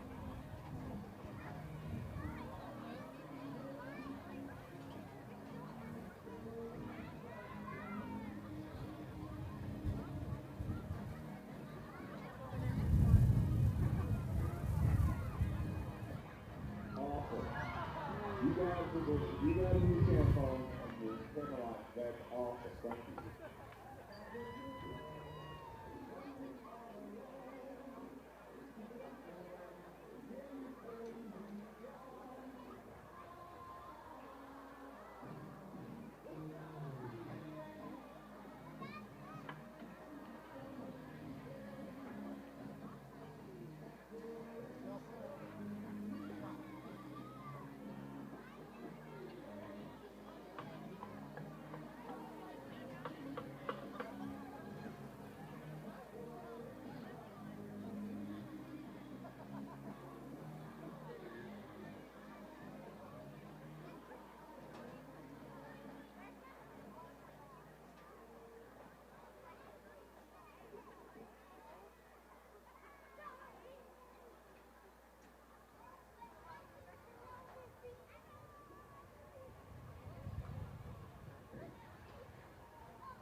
past 30 years, Dr. Jeff Bauer Dentistry has earned a reputation for providing the best family dental care and cosmetic dentistry. Dr. Bauer uses the latest in dental technology to provide a full range of services such as routine cleanings, exams, and x-rays, restorative services like crowns, bridges, veneers, full and partial dentures, and teeth whitening, surgical services such as extractions, implants, and sedation. Visit jeffbauerdds.com to schedule your appointment today or call 254-666-6292.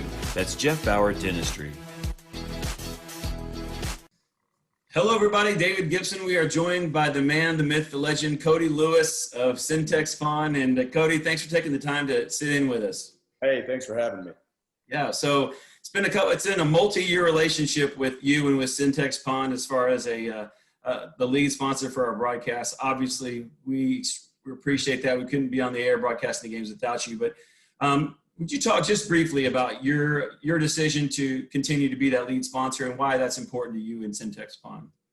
Well, it's kind of always been important to me that, you know, whoever wanted to see or listen to the game got an opportunity to do so. And then now with, you know, the COVID issue coming along and the limitations of fans in the stands and the ability for someone to come see a game made it even that much more, with people's families spread out all over the state and sometimes in different states, made it that much easier for someone to access the games and see their family members or friends participate in the football games. And so it was important to be able to do that. I have a large passion and love for football and Lorena Leopard football. So that was very important to me. So, well, let's turn our attention to football now. So we have McCray, and let's talk a little bit about the season, though. What a crazy year it's been. Yeah, we're just thankful to be playing. There's been so many ups and downs and speculations since last spring that you may not even have football. And then, the fact that it's this group's, including my son's senior year and even the juniors that, I've been involved in coaching these guys since they were, in fourth grade and before, but fourth grade for tackle. And so this group, the seniors and the juniors, we have a collection of kids that we have seen all the way through. And it's very important that they're still on the field. And we're just thankful every day, knock on wood, that they we're able to play and that we'll be able to continue to play for the next 4 weeks. This season, Dave Campbell's picks us fourth, right? And yes. And you look down the road and you're like, Cameron on the road, Rockdale on the road, Troy on the road. I mean, you look at the three teams that are going to be extremely difficult to beat in this district, and they're all on the road. And like you said, except for the slip up at Troy, and late in the season, incredible to go on the road and beat those guys to win the district outright like that. We really, coming into the McGregor game, McGregor had knocked off a couple of really good teams, and they came into it leading the district, and the Lorena really punched them in the mouth, and almost took the gas, the air completely out of them. They gave up, and we really put on a performance there. And ever since then, this team has really showed out. We had a bad half in Cameron, but then really came out and laid the wood to Cameron and took it to them. And it's been that way ever since. Even the Rockville game, as close as it was by a touchdown, we were up 3 touchdowns at one point, and we were really dominating that game other than, sort of a few big plays that they made. Mm-hmm. And so the team has really come together in jail. We found everyone playing really good on the defensive line.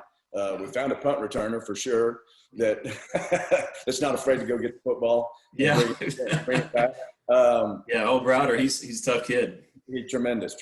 And, ever since he was this big, we've been handing him the ball. And so I'm glad to see him actually get the ball in his hands and show what he is capable of doing. Yeah. Well, talk about just McCray and what you've seen kind of from his maturation as a player and even a young man. Proud of him, for one. Seeing him come a long way, like I said, with this group of kids all this time. And, he's played lot of positions throughout his youth, you know, from quarterback. And I think it really did him well to play quarterback all through the years, even though, you know, he's you know, particularly a wide receiver, because he understands what the offense is doing. You know, he can play any of the 4 wide receiver positions. And so he has a really good understanding where the ball is going to be. And so that helps with blocking. So he's matured tremendously. You know, he's not the biggest of kids, but he gives it his all. I think he has great hands. He's got good speed. And I think he's having a really good year, you know, and I'm happy and proud for him that in his senior year, he's having this kind of year and the team's having this kind of year. So, but it's going to be a lot of fun, going to be a challenge. I would, it's an opportunity to go, this will be 4 rounds deep with, how many more would that be then, Coach? It'll be 3 more times? 3, yeah.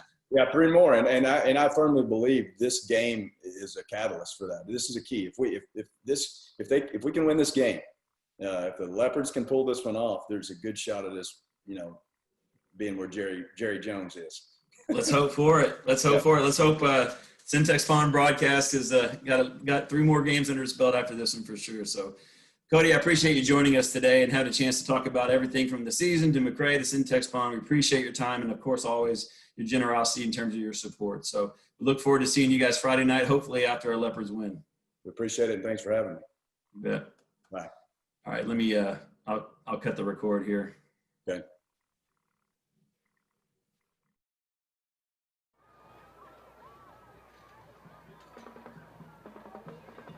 And the field on the north side, Hallettsville, right by.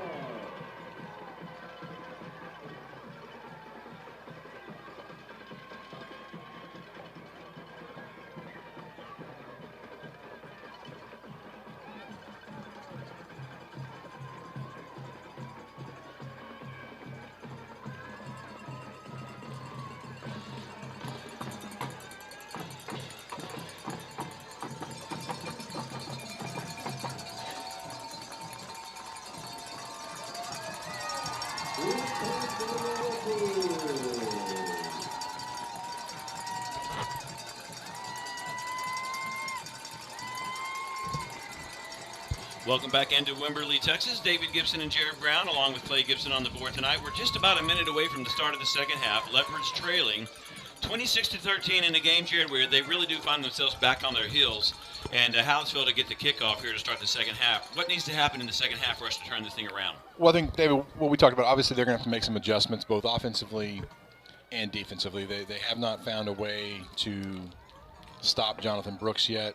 And even when they have done a good job keying him, Trace Patek has done a good job throwing the ball, getting the ball to his receivers, and even keeping the ball on his own. So figuring out something to do different defensively to kind of close those holes is going to be a big thing.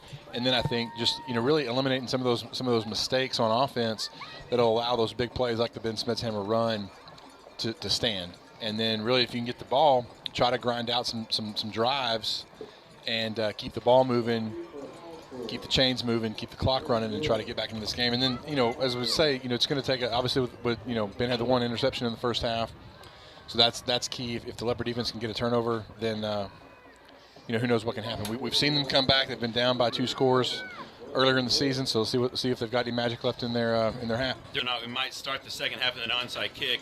It doesn't appear that we're lined up for that, but you never know.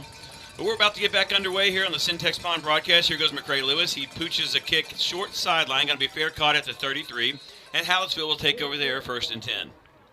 Yeah, again, that was a better job by McRae getting that ball up in the air and, forcing Brant, I think it's Trilacek. A lot of consonants all in a row there. Trilacek. Easy for you to say. Fair catches it at the Hallettsville 33, and again, that's an opportunity. Again, if he drops that ball, the Leopards are there to jump on it, and anything can happen. So now let's see if this defense can come out and get a stop. A familiar formation here: 3 wides to the near side, 1 to the far side. Wood goes in motion, and he'll reset over there as Patek waits on the snap. Brooks just to his left, hands it off up the middle, breaks 1 tackle, 40, slips another one, 45, 50. Look out, he's gone. 30, 20, 10. touchdown. Yeah, David, just kind of we talked about where they pull that they run Devin Wood in motion to pull that safety out of the middle of the field because he has to go cover him. So they're open in the middle, and then 2 missed tackles, and he's gone. So one play, 10 seconds, and Brahmas extend their lead to 32-13.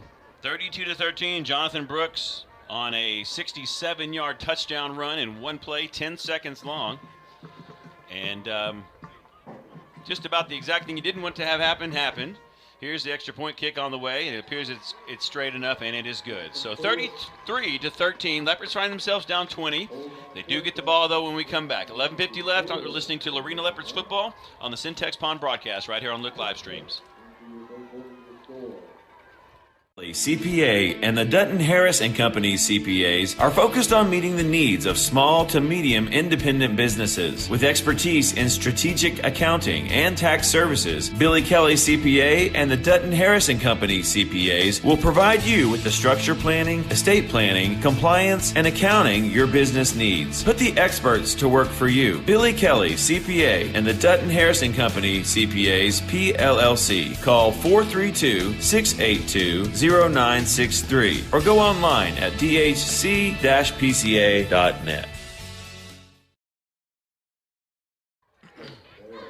Colton Dale and Caden Matkins back to receive the kick for the Leopards. They're trailing 33-13 here just to start the third quarter here in the second half. Hallettsville got the kick to start the second half and went one play 67 yards on the feet of Jonathan Brooks. And they find themselves up by 20 now over your Leopards. Matkins and Colton Dale switching places just before the kick. Did you see that? I did. I think it said it'd be good to let Matkins get the kick. And the kicker adjusts as well. Ball's going to bounce off the legs of Colton Dale. He picks it up 15. Trying to get to the middle of the field. He'll get across the 20, and he's driven up across the 25-yard line. Finally tackled down around the 28. So that's where the Leopards will take over with 11:42 remaining here in the third. Yeah, David, you want to see this Leopard offense again. You still got plenty of time. You're just a little bit further behind. So continue to run your offense, and and try to make good things happen. Yeah, you're not going to get it all back at once. We need we need turnovers and penalties to stop, and I do believe the Leopards offense can keep up if we'll stop those things. It's really going to come down to can the defense shut it down. So Rhett Hansen was lined up left. He'll give it to Rhett now right up the middle. Rhett breaks it outside 30. Rhett hard running across the 35-yard line up to the 36. That's a pickup of 7 on first down. Nice job running there by Rhett. Yeah, and there's just a simple adjustment, David, by bringing Rhett into the backfield and having Reed block for him. That's just an extra blocker there on the right side to kind of negate negate that defensive line and help that offensive line out. So big gain of 8 on first down for Rhett Hansen. Smetshammer's in the backfield, sends Rhett Hansen again to line up in the backfield. That's Mickna to his right, Hansen to his left. They're going to give it to Mickna. He's trying to bounce it outside. He's going to actually lose a couple on this run all the way back to the 34-yard line, and that'll bring up third down now in about 4. Yeah, it looked like the same play, just they switched sides and switched roles, and Hansen kind of got up in there, didn't really have anybody to block. There were 3 guys there, and he picked one, and the other 2 made the tackle. Important play here. Third down and 4, 10:46. Leopards down 20. Smetshammer is going to run. Being corralled in the backfield. He'll get up near the first down. No, he won't actually. He stopped about the 36-yard line. So that's going to bring up 4th down and 3. Maybe a long 2, actually, and we'll see what the Leopards do here down 20. Yeah, David, interesting situation here. I think, again, you're down 20. You got nothing to lose. There, if you don't win, there is no next week. So, again, pull out all the stops, and again, you've had success moving the ball, so find something that you feel comfortable with, getting 4 or 5 yards, and we've seen Ben throw the ball well when he's rolled to his right and his left. Maybe get something out there to McCray Lewis or Sam Ives. They're going for it. 4th down and 2. Smetshammer stands back there. He has it. Looking to throw. Throws it out, and it is incomplete. Up across the 40-yard line. Hit the receiver in the hands, but he was hit at the same time, and the ball fell to the ground, incomplete. That was intended for Sam Ives, and now, boy, the Leopards are really with their back against the wall.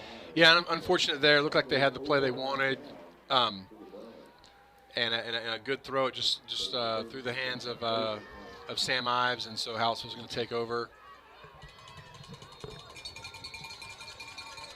And now this Leopard defense is really going to have to make a stand. Need a real break right now. Down 20 points, 9:59 remaining here in the third quarter. Hallettsville in plus territory now at the Lorena 36. Brooks and Patek in the backfield. They give it. No, they fake it. Patek's looking to throw. Throws the ball deep downfield on a run. Has a man down there. Is incomplete. Good job by Dalen Browder there, recognizing that the pass was coming and got back and got his hands up just enough to knock that ball away without making contact with the receiver. So really good job by the senior safety to prevent this Hallettsville lead from getting bigger. Boy, Patek's really nice-looking quarterback there, the junior. He's got to deliver that ball on a rope, rolling to his left, threw it downfield, probably a good 35 yards in the air. And he's got good legs and a good talented tailback back there with him. That's a hard thing to stop. They give it to the tailback. He's right up the middle, 30, 25-20, 15-10. Jonathan Brooks, touchdown. Yeah, and he hits the hole so fast, David. It's almost like Patek's running up with him and then just gives it to him, and he hits that hole running full speed. And once he gets through, there's not much you can do about it. Once he gets into the secondary, nobody's going to catch him. No, and this really is this is about the offensive line's ability really just to open holes just long enough for him to get through, and it doesn't take long. You're talking about a Division I Power 5 level recruit. He hits the hole. If you don't have your arms around him, he's gone. Here's the snap. It's down on the tee. Kick is on the way. It looks good, and it is. So 40-13, our new score. Hallettsville really rolling right now. 9:46 remaining here in the third quarter. We'll take a commercial break and come back with more Lorena Leopards playoff football right after this on the Syntex Pond broadcast. Landscape and Sprinkler is your one-stop shop for turning your dream vision for the environment outside of your home or business into a reality. From laying sod and installing sprinklers to the finer beautifying touches and year-round maintenance, H&M Landscape and Sprinkler can do it all. Whether you are looking to sell your home, attract more customers, or beautify your home to enjoy with family and friends, H&M Landscape and Sprinkler has the skill and expertise to get the job done just the way you want. Visit them online at hmlandscapeandsprinkler.com or call 254-732-6818. That's H&M Landscape and Sprinkler. Welcome back into Texan Stadium here in Wimberley, Texas. In this round 3, this regional semifinal game, if you will. 9:46 remaining. Leopards trailing big, 40-13 to Hallettsville. And Jonathan Brooks, I'm not sure. I mean, probably get the Toby's Auto Stats update here soon from Doc Kellner, but Jonathan Brooks has been all we thought he'd be, for sure. Here's the kick. End over in kick, going to drive the return man all the way back to the 1. That's Colton Dale. He's at the 10, and he is swallowed up and tackled at the 13-yard line. Yeah, David, you asked about Jonathan Brooks. He now has 322 yards on 18 carries, and I think that's now six touchdowns. Sorry, we have a timeout on the field as there's an injured Leopard down. We'll go ahead and take a commercial break and come right back. The score is 40-13, 9:41 remaining here in the third quarter of play in Wimberley. Leopards down. We'll be back with more Lorena Leopards playoff football on the Syntex Pond broadcast right here on Look Live Streams. Toby Miller family has a proud tradition of winning on the fields and courts of Central Texas, so it makes sense that Toby's Auto Sales is a family-owned and operated winner at making customers feel great about buying a car. Team up with Toby, Don, Dina, and Kaylin to get the quality car you want at the value you need. Have a car you want to sell? Toby's Autos buys cars as well. Go to tobysautos.com and find out how you can join a winner in the car business. tobysautos.com.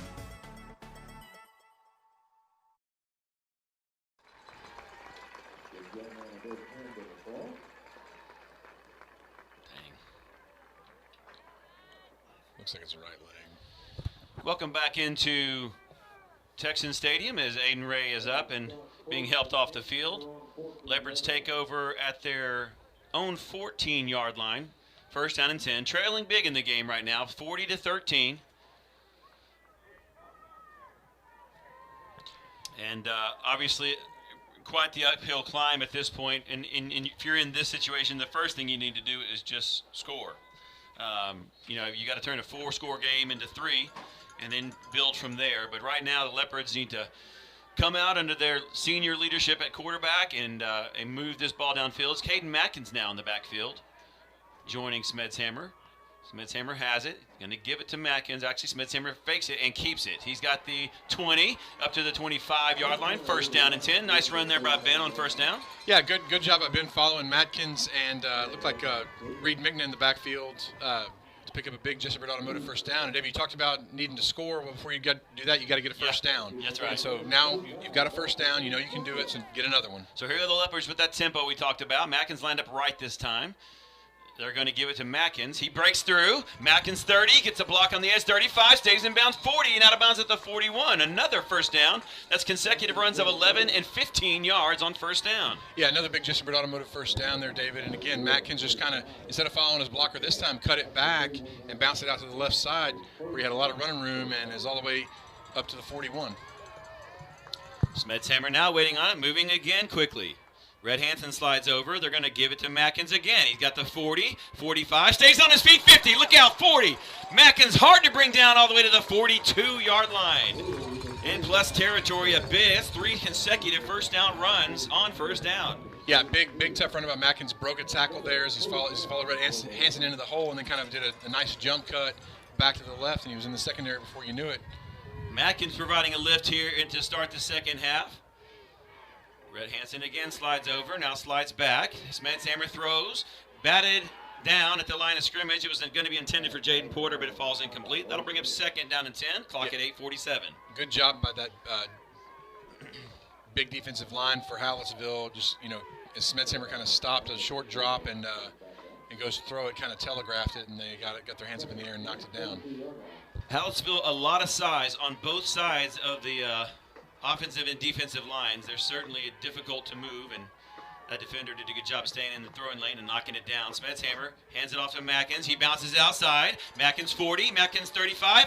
Matkins out of bounds down near the 31-yard line. That is enough for another Jesse Britt Automotive first down. Yeah, Matkins is a real spark here to start the second half. And David, we've talked about he runs so low to the ground, he can stay kind of hidden behind his blockers and then bounce outside, and he's up the sideline before you know it. So another big gain on that time on second down, but Leopards moving the ball here.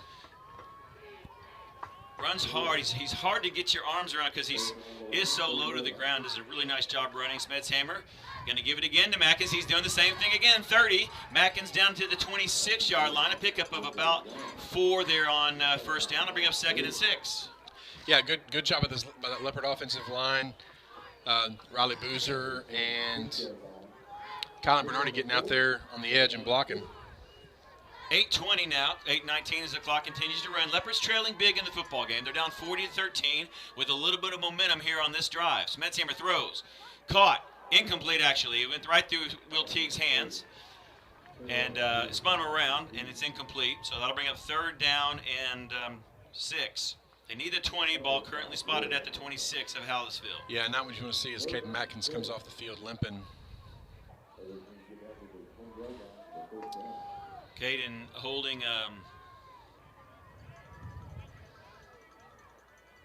his leg. And here come the Leopards out of the huddle. Reed Mickna back in there with Red Hansen. 3 wides. Jaden Porter in the slot to the near side. McCray Lewis split out wide to the near side. Porter will go in motion. Smedshammer gives to Mitka. Mickna is inside the 25, 20. Mickna fighting down inside the 15. Mickna all the way down to the 11-yard line for a big first down for the Leopards. Yeah, and that's a great job by Reed breaking that in for a big Jessup Automotive first down. I think it was Damani Hartwell came on a blitz, and he was in the backfield almost before Smedshammer caught the ball on the snap. So he either timed that perfectly or he was way off sides. But nonetheless, Leopards with a big first down and rolling. Matkins is up on the near sideline. Here we go. Smedshammer's going to keep it right up the middle. He's in trouble in the backfield. He's going to try to bounce it to the far side of the field. He'll make the 15-yard line, not a lot more. So a pickup of 2, I'm sorry, the 10-yard line. Pickup of 2 there by Smedshammer. Nice job really getting anything out of that play. Yeah, I mean, he ran about 18 yards to gain about 4. But again, great job by the senior quarterback. And we've got an official's timeout. It looks like for a possible injury for one of the Leopards as he comes off the field. Cademan Garner checking into the football game, replacing Jace Blancett. So Cademan Garner, the senior offensive lineman, seeing some action here tonight. We have a official timeout on the field, still waiting for them to put the ball back in play. 6:58 left on the clock. Leopards trailing 40-13. They gave up a touchdown right away here to start the second half. But they've come out and found some momentum here on this second drive, trying to do what they can to get back in this football game any way they can.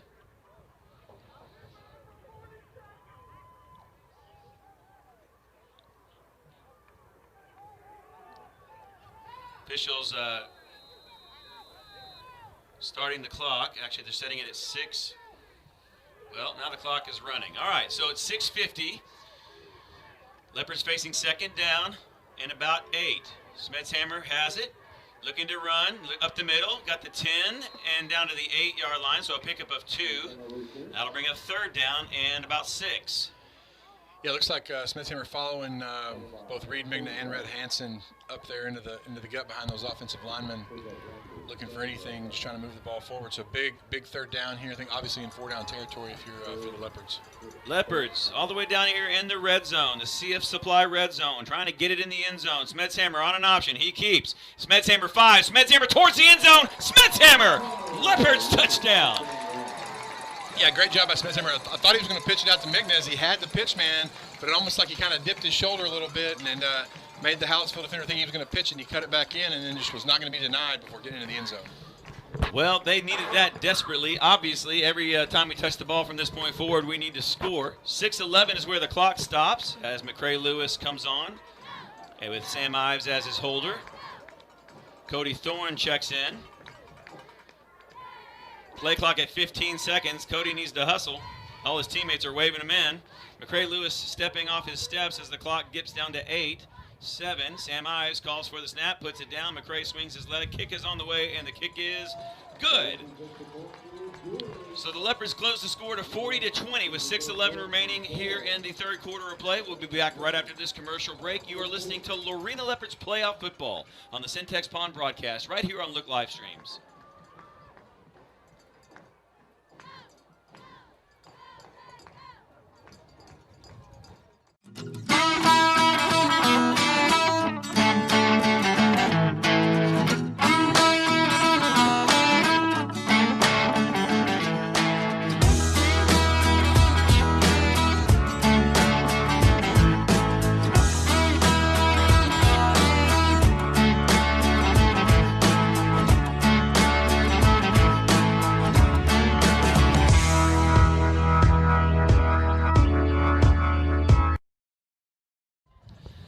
Well, Leopards go 87 yards for the touchdown, the Ben Smetshammer touchdown, 8-yard touchdown run, and bring the score to 40-20. Still trailing by 20 here in the third quarter of play, but they desperately needed that touchdown to try to hang around and find a way to come back in this football game.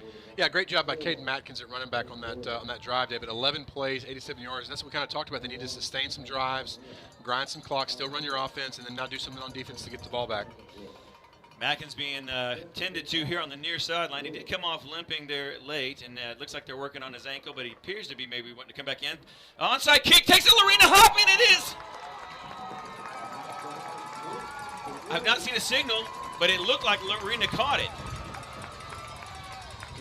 And we have another Leopard down on the far side of the field. The officials have yet to signal. The near side fans seem to indicate that Lorena recovered it. But there is a Leopard down.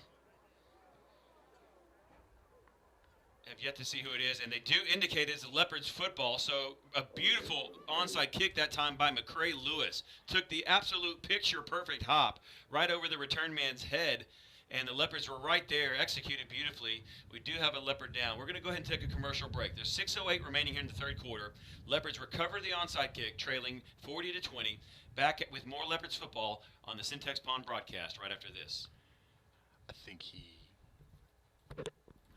Last 30 years, Dr. Jeff Bauer Dentistry has earned a reputation for providing the best family dental care and cosmetic dentistry. Dr. Bauer uses the latest in dental technology to provide a full range of services such as routine cleanings, exams, and x-rays, restorative services like crowns, bridges, veneers, full and partial dentures, and teeth whitening, surgical services such as extractions, implants, and sedation. Visit jeffbauerdds.com to schedule your appointment today or call 254-666-6292. That's Jeff Bauer Dentistry.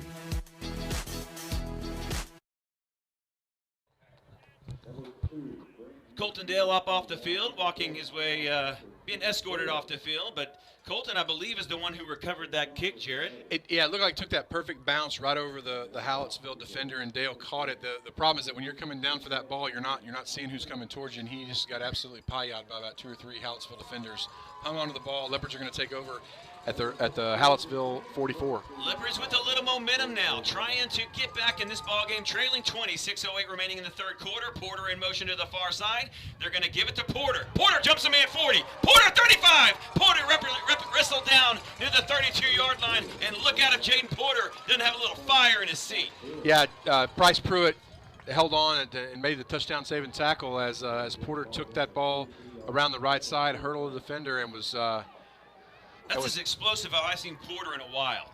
He was emphatic about getting upfield quickly, and I think now they got a little momentum and a little bit of fight in them, and see if they can't move this ball down for another Jessie Bird Automotive first down and score some points. It's still going to come down to whether or not you can stop Jonathan Brooks, but right now, like we talked about earlier, the only thing that's important is another first down and eventually putting the ball in the end zone. Smedsheimer sends Porter in motion again. They fake it. This time they hand off inside. Inside the 30-yard line, a pickup of about 3 that time on that carry. I believe that was Mickna. It was Reed Mickna. And a good job by Bernardi and Wyatt Jones, Riley Boozer, and Elijah Turley kind of opening that hole for a gain of 3 on first down. I'm feeling like a Hoosiers level comeback. We're still a ways away. It's too early to get there too quickly. 2nd down and 7. McCray Lewis in motion this time. They're going to, flag comes down. They hand it off to Mitka. Mickna makes about a 2-yard gain. It looked like it might have been an offsides kind of situation where the flags are thrown.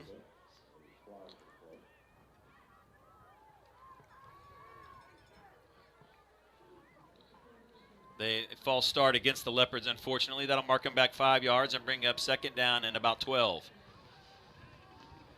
And it might have been an illegal formation there as well, let the play go, but nonetheless, backs the Leopards up 5 yards on 2nd down, puts them behind the chains again, which we don't like to see. 4:57 remaining in the third quarter. Leopards trying to get back in the football game. They just recovered an onside kick after scoring. Smedsheimer has it, rolling to the far side of the field, looking to throw, got pressure right up the middle, in trouble, throws, incomplete, right around the 30-yard line. A beautiful throw that time, intended for Red Hansen. He was hit as the ball got there, and it falls incomplete. Yeah, really good defensive play by Devin Wood as he got there right as the ball got to Red, and he just couldn't quite hang on. But Smedsheimer running for his life back there. I think the idea was to roll right and maybe throw back to the left. It just wasn't there. Well, at this point, it sort of takes some of the guesswork out of this. Obviously, this is 4 down territory, down 20 with 4:45 remaining in the third quarter. You want to get something here. You don't necessarily have to throw it beyond the sticks. Right, just get somewhere you can put you in 4th and 5, 4th and 4. Exactly. Mickna lined up right of Smedsheimer this time. Smedsheimer has it. He is looking to throw. Drops back deep. Going to go deep downfield. Has Jaden Porter there. It is intercepted at the 5. Flag comes down. 10, 15, 20, 25. And then tackled up near the 30. Got to hope that's pass interference. But we'll see if it is. It certainly looked like as Porter stopped to make an adjustment on the ball, he got there was definite contact. So we'll see if they decide to. I'm wondering if he pushed him out of the play in a way. You know what I mean? To call interference on that. Leopard offense is staying on the field, so I think we're gonna have an offensive call. Fans on the near side cheering, fans on the far side booing. Since we're the home team, that's good. 4:32 is where the clock is currently stopped as the officials continue to confer, and now we have the call.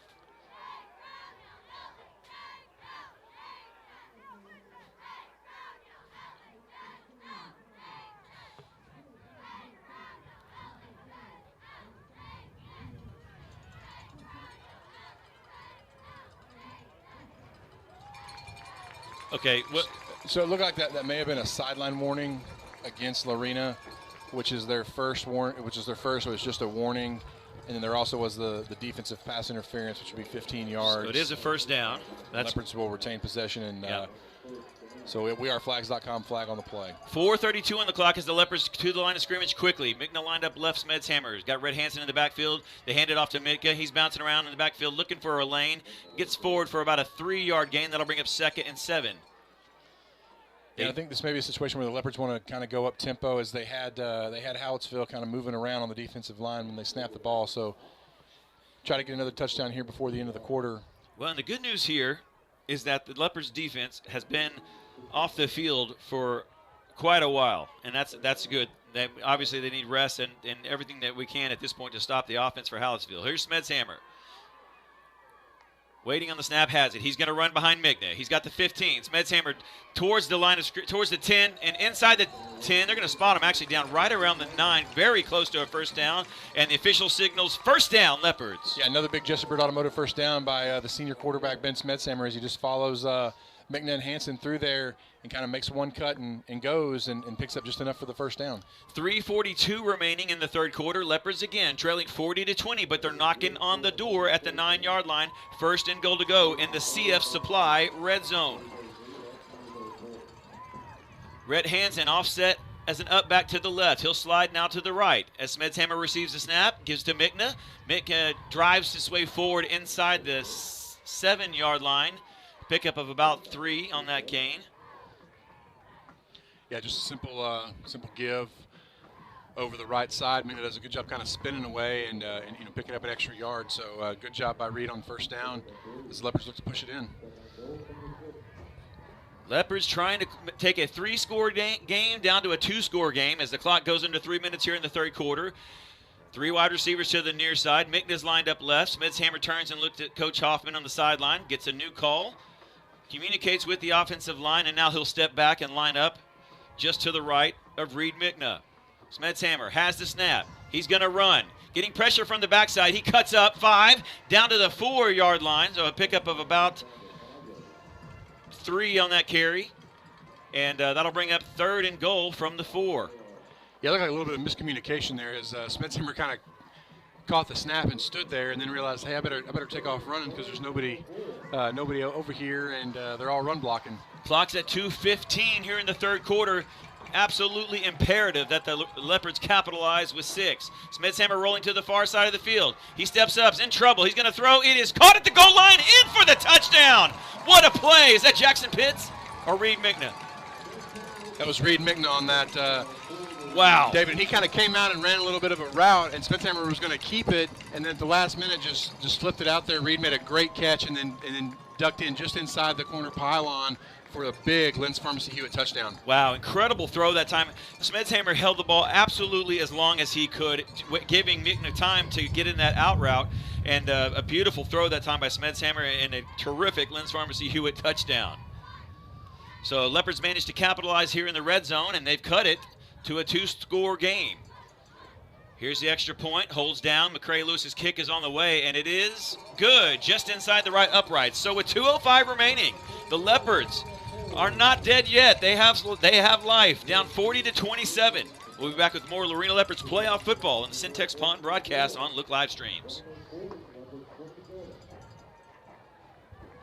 For 40 years, CF Supply Inc. has been serving the interior commercial construction industry needs of Texas. We are a quality supplier of drywall, metal framing, Armstrong acoustical ceilings, joint compound, and commercial wood and metal door openings. We are also a proud distributor of major brands such as Armstrong Ceiling Systems, Schlage, Von Duprin, Sargent, Corbin Russwin, and LCN. Contact CF Supply Inc. today for all of your interior construction needs. You'll find us online at cfsupplyinc.com.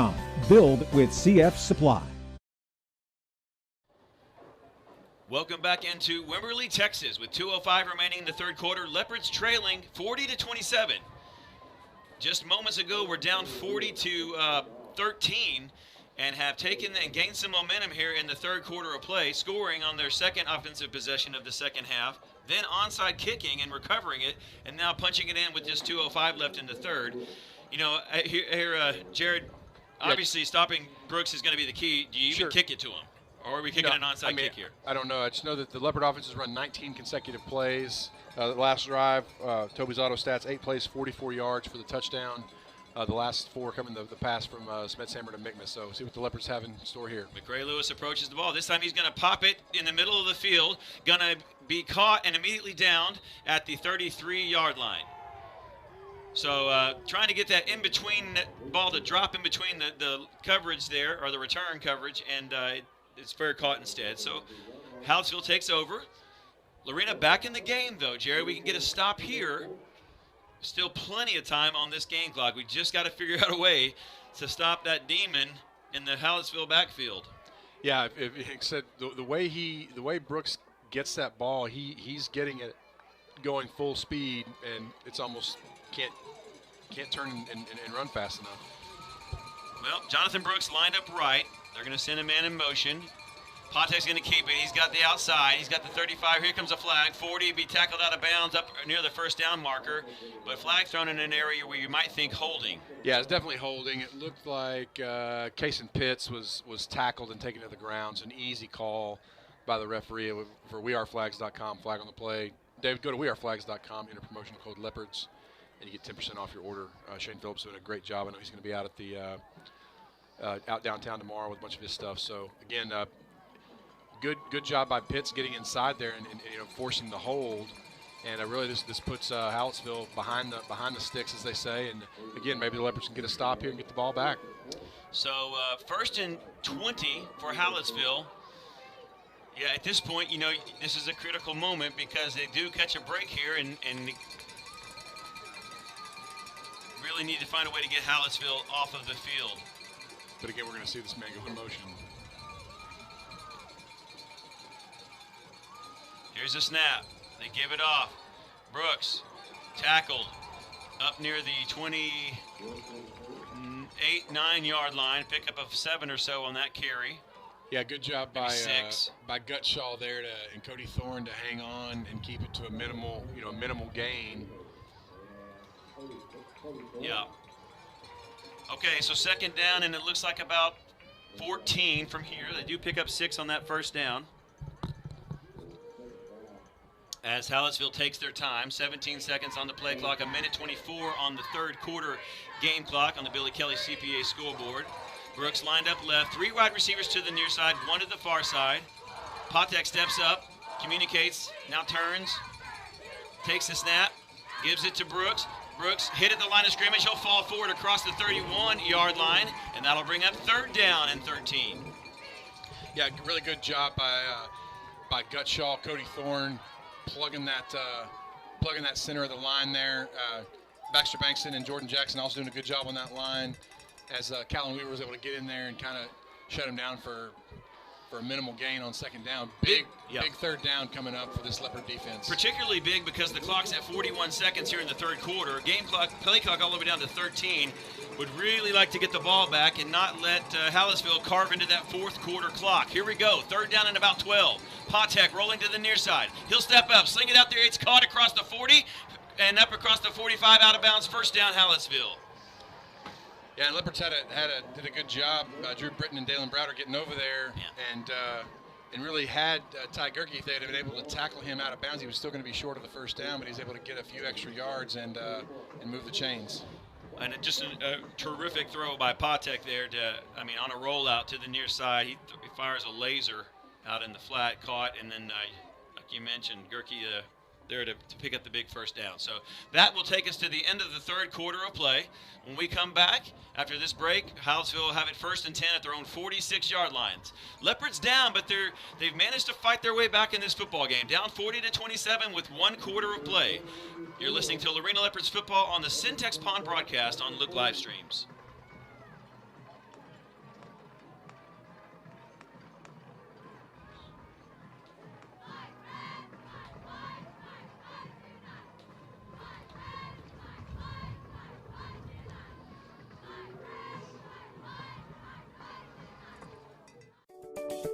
Syntex Pond boasts the highest quality customer service in the pond business. Syntex Pond loans more than the competition and has great retail prices on used goods. With locations in Waco, Temple, and now Hewitt, Syntex Pond is there when you need them. Visit 801 East Waco Drive in Waco or 1402 West Adams Avenue in Temple, and the brand new location at 520 North Hewitt Drive. Customer service, higher loans, and great retail prices. That's Syntex Pond.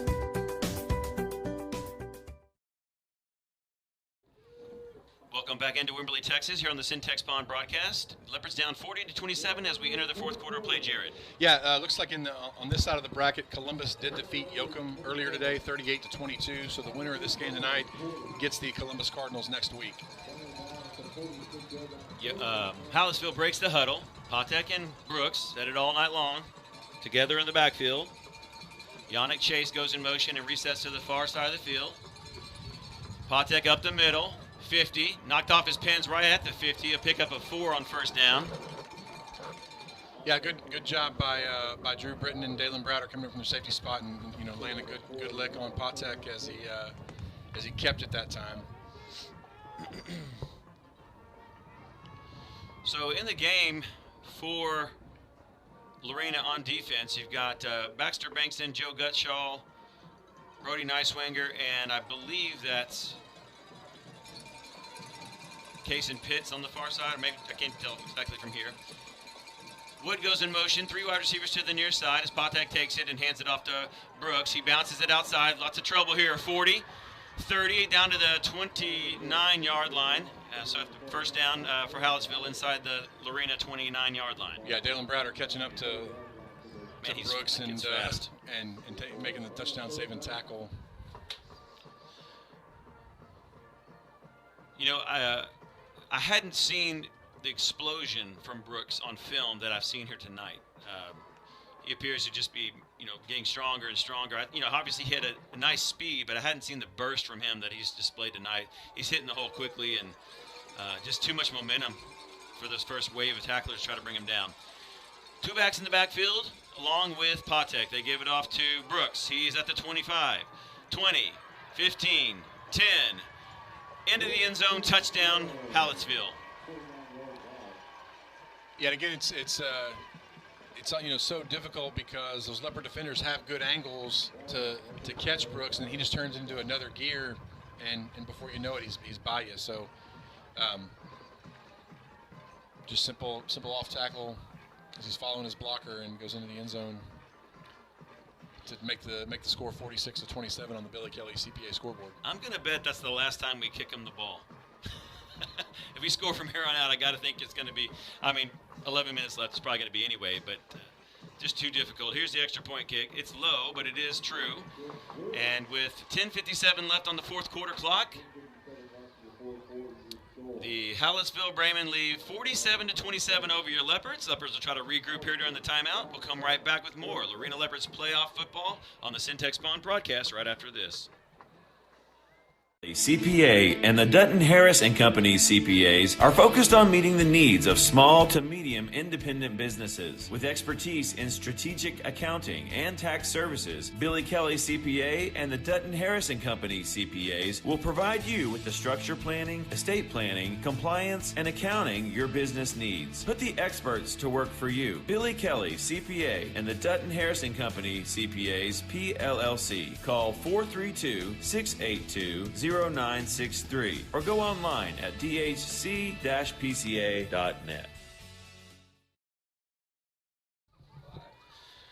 Welcome back into Texas Stadium here in Wimberley, Texas. David Gibson and Jared Brown watching the third round of the 3A playoffs here. Leopards trailing 47-27 with 10:57 left in the football game. After another impressive offensive drive there by Hallettsville, Jared, behind Jonathan Brooks. Yeah, he's definitely as advertised, and the Leopards have just struggled to find an answer for him all night. And even when they bottle him up, he still finds a way to bust it outside for big gains. All right, here we go. Hallettsville took on to kick, driving a deep end-over-end kick, going to be caught up at around the 12. It's Kaysen up across the 30 to the 35-yard line. Looked like Sam Ives on that return, David. Good return out to about the 38-yard line. 27, wasn't it? Oh, Kaysen Taylor. Yeah. Yeah, a little speedy freshman back. Gets a chance to get in the ball game. Yeah, definitely going to see a lot of good things from him in the next 2 to 3 years. So Will Teague, Jaden Porter, Rhett Hansen, McCray Lewis, Reed Mickna, Ben Smedshammer. 10:51 left in the ball game. Leopards trailing by 20. Smedshammer looking to throw. Has some time. Steps up. Lofts the ball down here for Reed Mickna. Off his hands, incomplete at the 35-yard line. Yeah, he had Reed open on the wheel route. Good job by Mickna. He got past Devin Wood, who was trying to turn and get back to him. And really, I think if he reaches out with both hands, he might bring that pass in. Yeah, a really nice throw there by Smedshammer. And just off the extended hand of Reed Mickna. As the Leopards now 10:45 left on the clock. Stops with the incompletion. 2nd down and 10 from their own 36-yard line. Smedshammer will send McCray Lewis in motion. He's going to keep it now. 35. Tries to spin out of a tackle. Does. Up across the 40-yard line. It's fallen on late. No flag. Pick up a 4 there by Ben. Now here comes a flag. Yeah, it looked like Landon Sluka just stepped right on Smedshammer's chest as he was on the ground trying to get up. You hate to see that, and unless it's a weareflags.com flag on the play, definitely think you're going to see the ball moved 15 yards in Leopards' favor.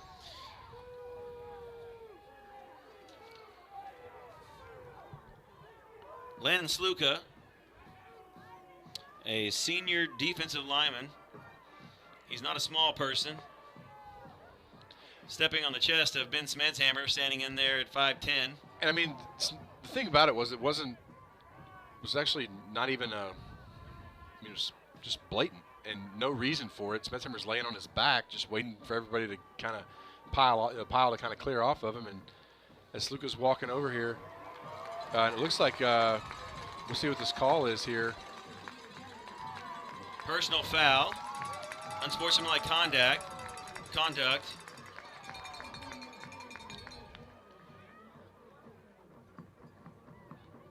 You know, yeah, and he's ejected. He's been ejected. Yeah, it was a blatant personal foul. And let me tell you something. That's no small thing. I know that we're down to 10:35. He left in the ballgame, but he was definitely a big part of them controlling the line of scrimmage on that side of the ball. So big event there here in this football game. And Jared, I just noticed that Caden Matkins back in the ball game in the backfield. Yeah, I saw him. It looked like he came out. He was on the kick return. I think Doc Rogers, Whitney Rogers, does a phenomenal job with these kids, and she got him taped back up, and he's back in the ball game, ready to go. Here we go. He's lined up to the right of Smedshammer now. Clock at 10:35. 1st and 10 Leopards, as the head coach for Hallettsville is out having a discussion, if you will, all the way out near the far hash rather, with the official. He'll say his piece and make his way back towards the sideline. I mean, I really don't know what he'd be arguing. It was just a blatant act. Yeah, absolutely no respect for his opponent there. So here's Smedshammer now. He turns and looks towards Coach Hoffman. They're waiting on the call. 10:22, the clock is running now. Jaden Porter lined up to the right. Jackson Pitts, the tight end, to the near side. McCray Lewis by himself to the far side. Ben gonna throw, getting pressure. Steps up. Will launch the ball downfield. Has Jaden Porter there by himself. It is incomplete. Looked like he may have just overthrown Porter by a hair. Not much. We got a flag down on the far side of the field as well. I don't know if we had to maybe have a lineman downfield. We have a hold. Boy, Smedshammer really uncorked that one. Threw the ball solid 50 yards in the air. Incomplete, unfortunately, and with the hold, marches Lorena back to their own 45. So 1st and 20 now for the Leopards. 10:06 remaining, still time. If they can put something together here and have Lady Luck shine on them a little bit. Here comes Matkins and Smedshammer in the backfield. Matkins going to go in motion to the far side of the field and reset. Smedshammer looking across the middle of the field towards Jackson Pitts, caught inside the 40 down to the 7-yard line. A nice pickup there, Jared, on first down, and brings up 2nd and short. Yeah, just a nice little that tight end seam route where he kind of goes right around the defensive end and cuts inside that linebacker, and he's wide open. Good pass by Smetshammer. Clock becoming the enemy of the Leopards, 9:46. They give it to Mackins. He's trying to get outside. He's going to be hit and dropped for a loss back to the 40-yard line on 2nd down. Now they'll bring up 3rd down and 5 as the clock continues to run at 9:34.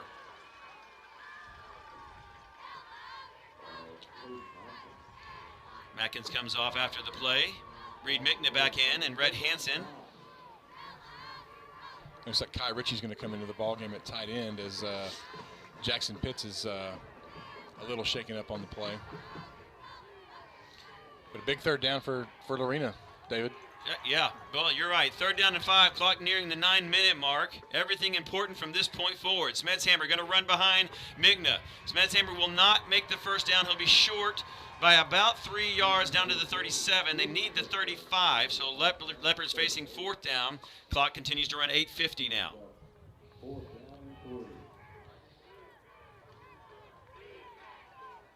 Rhett Hansen and Kai Ritchie come off the field. Leopards 4th down and 4, 4th down and 3. And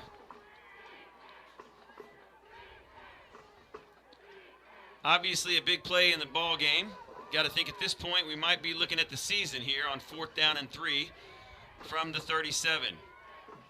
Smetshammer optioning. He'll cut it up. Smetshammer 1st down inside the 35 to the 34-yard line. Yeah, just a speed option, and I think Ben was keeping it all the way there. Found that tiny little seam, turned it upfield, and got needed 4 and picked up 5 for a big Jessup Automotive 1st down as the chains move. Clock continues to roll, David. Now Mickna in the backfield. McCray Lewis by himself. Play action pass. Smetshammer throws the ball off his back foot. Has Jayden Porter down there, going to be nearly intercepted but incomplete in the back of the end zone. And David, if there's ever any question about Smetshammer's arm, he just threw that off his back foot from about the 40, 42, 43-yard line and threw it out of the back of the end zone. Yeah. Now, Smetshammer's a baseball guy, isn't he? Yeah, he's signed to Paris Junior College to play baseball next year, so there you go. No question about his arm strength. 7:50 is where the clock stops. Leopards need to find a way to put the ball in the end zone quick. Trailing 47-27. 2nd and 10 from the 34. Smetshammer looking to throw again. Pressure up the middle. Drops it off. Screen pass caught. Mickna 30. Mickna 25, 20. Mickna bounced out of bounds or inside the 20-yard line down to the 17. Yeah, they've gone to that play a lot where they fake the jet sweep and look to throw right and then come back as Mickna sneaks through and comes back out to the left for that big screen pass and a big Jessup Automotive 1st down. Clock continues to run at 7:35, but it is a big Jessup Automotive 1st down inside the CF Supply red zone. Smetshammer looking to throw, getting chased. Stands up. East falls down backwards and is going to lose a large chunk of yards there. He's trying to square up and maybe throw the ball away, and he trips backwards and falls on his backside back to the 33-yard line. Well, that hurts. Yeah, and you want to applaud the kid for trying to make a play, and we do have a flag down. So, in this kid, I don't know what. It's thrown in the area you would typically think holding, but maybe a defensive hold as he was going way back. Boy, wouldn't it be nice? The far side official is talking to the coach, so. Yeah, I'm sure they're probably going to decline this penalty if it is holding. Yeah, it's holding against the Leopards. It is declined. And so what was 1st down and 10 from the 18 is now 2nd down and 24. Yeah, I'm doing my math right. A loss of 14, so. Smetshammer was it was a designed rollout here to the near side. He started getting some pressure and looked like he wanted to square up and maybe try to change the course, and then he looked like he wanted to throw it away, and as he did that, he just simply fell backwards. Smetshammer optioning to the far side of the field. He cuts it up, 30, 25. Smetshammer down to the 21-yard line, so he'll get a large chunk of that back, about 12 of it back, and that'll bring up 3rd down and about 11. Yeah, I mean, good job running that speed option. He cut back at the right time. Would have loved to seen him bounce it back to the left instead of turning back into the defender, but nonetheless, it's 3rd and manageable at least. Yep, 3rd down. It looks like 12. They need the 9-yard line. They're right there at the Well, here you go. Smedsheimer looking to throw. He's got plenty of time right now. Throws it down across the middle. Is incomplete. It was over the head of McCray Lewis, and now we're looking at 4th down and 12. 6:38 remaining in the football game. 4th down and 12. And all the plays from here on out are big, but this one is likely going to determine if the Leopards have any chance at all at making it what would be a historic comeback. Down 47-27. Ball spotted at the 20. 4th down and 12. Smedsheimer's looking to throw. He has time. Steps up, launches the ball across the middle, caught inside the 10, 1st down, touchdown, Will Teague! Will Teague picking a great night to have his best game as a Leopard, as it's the 2nd touchdown catch of the night. Again, a simple in route. He stops right at the 1st down marker and then turns and spins and goes into the end zone. What a throw by Ben Smedsheimer. Stepped up in the pocket, rifled it downfield. Will Teague caught it and in one motion avoided a tackler or ran into the end zone. 6:31 remaining. Leopards down 47-33 with the extra point pending. Sam Ives back to hold. Has the snap, puts it down on the tee. McCray Lewis's kick is on the way, and it is good. So the Leopards close it to within 47-34, down just 13 with 6.5 minutes to play. We'll be right back with more Lorena Leopards playoff football on the Syntex Pond broadcast right after this. Did you know that half of Americans who use mail-order pharmacy miss their medications due to late delivery? Well, Lynn's Pharmacy Hewitt offers all the conveniences of the large corporate pharmacies, but also offers fast, friendly service and the convenience of a local drive-thru and free delivery. Free delivery. If you are in need of a flu shot, now is the perfect time to visit Lynn's Pharmacy Hewitt with no appointment necessary. Come by 511 North Hewitt Drive or call us at 254-666-5000. Stop waiting on the mail. Try Lynn's Pharmacy Hewitt and let us take the frustration out of your pharmacy experience today. Think seriously about it. Welcome back into Texan Stadium. The Leopards trailing 47-34 with 6.5 minutes remaining in the football game. In what will surely be an onside kick to come here, Jarrett. Yeah, I mean, obviously you don't want to willingly give the ball back to Hallettsville, and Hallettsville has their hand teams on for sure. Yeah, and Jonathan Brooks, he has 22 carries for 381 yards and 7 touchdowns. 381. How many carries? 22. Good grief. Here's the kick. Short kick going to be caught at the 48-yard line and downed immediately. And Hallettsville will take over there. 6:29 remaining, and the Leopards. And I don't think that kick maybe went exactly like they were hoping it would. Obviously. But Yeah, you don't have a whole lot of different onside kicks probably in your repertoire because you're not used to kicking them very often. So, not sure what the plan was on that, but nonetheless, still 6.5 minutes. Still got all 3 timeouts. Again, anything can happen. Just make them snap it again, as Coach Biles likes to say. Yep. Leopards down 47-34, doing everything they can. Hallettsville in the pistol. They give it off to Brooks. He's running wide. He breaks one tackle, 50. And he'll slide down at the 45-yard line after a pickup of 7. And that'll bring up 2nd down and 3. Clock running now at 6:18. Leopards have got to find the way to get the football back and do it quick.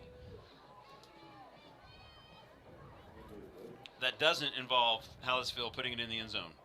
Clock running, actually stopped now at 6:04, now running again. If you're Hallettsville, you want to just try to grind this clock, and you're not necessarily worried about scoring here, just getting first downs and keeping the clock running. Yep. This is where a power running game like the one they've got is the lethal weapon. Here we go. Patek with 2 backs in the backfield now. Going to give it off to Brooks. He's inside the 40. Look out. Brooks is going to take it to the house. Touchdown Hallettsville with 5:34 remaining. That'll bring the score to 53-34 with an extra point pending. And yeah, that'll put him over 400 yards, and it's his 8th touchdown. He scored them all for Hallettsville. Well, we knew he was going to be tough to handle, and he has been. Here's the extra point try. 53-34, Leopards trailing 5:34 remaining. Here's the snap, it's down on the tee, kicks on the way, and the kick is good. So 54-34, Leopards trail 20 with 5:34 remaining in the football game. You're listening to Lorena Leopards football on the Syntex Pond broadcast right here on Look Live Streams. We'll be right back. Syntex Pond boasts the highest quality customer service in the pond business. Syntex Pond loans more than the competition and has great retail prices on used goods. With locations in Waco, Temple, and now Hewitt, Syntex Pond is there when you need them. Visit 801 East Waco Drive in Waco or 1402 West Adams Avenue in Temple and the brand new location at 520 North Hewitt Drive. Customer service, higher loans, and great retail prices. That's Syntex Pond.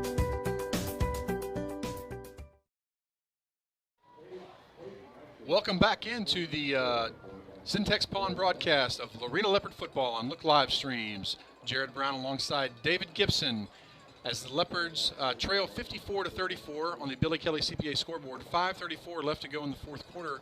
Leopards taking on the Hallettsville Brahmas as Hallettsville gets ready to kick the ball off after a long touchdown run by Jonathan Brooks for his 8th touchdown of the night. Definitely puts him over 400 yards rushing for Hallettsville. And just a dominant performance by both the Hallettsville offensive line and their running back Jonathan Brooks. So Jared, we talked during the break about what would be the record for high school, one single game high school rushing record. It's 599 yards set in 2017 by McKinney High School running back Matt Godek. And here's the kick, going to be picked up by Cason Taylor at the 10.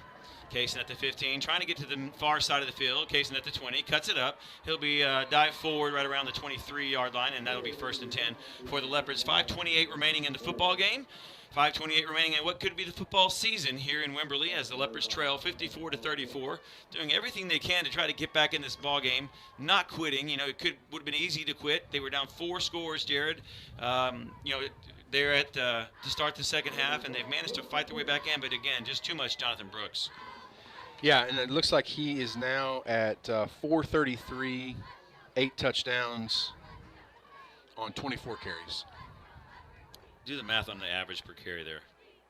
Well over 10. Here's Smetshammer. He's got plenty of time. He steps up, and now he wants to run it.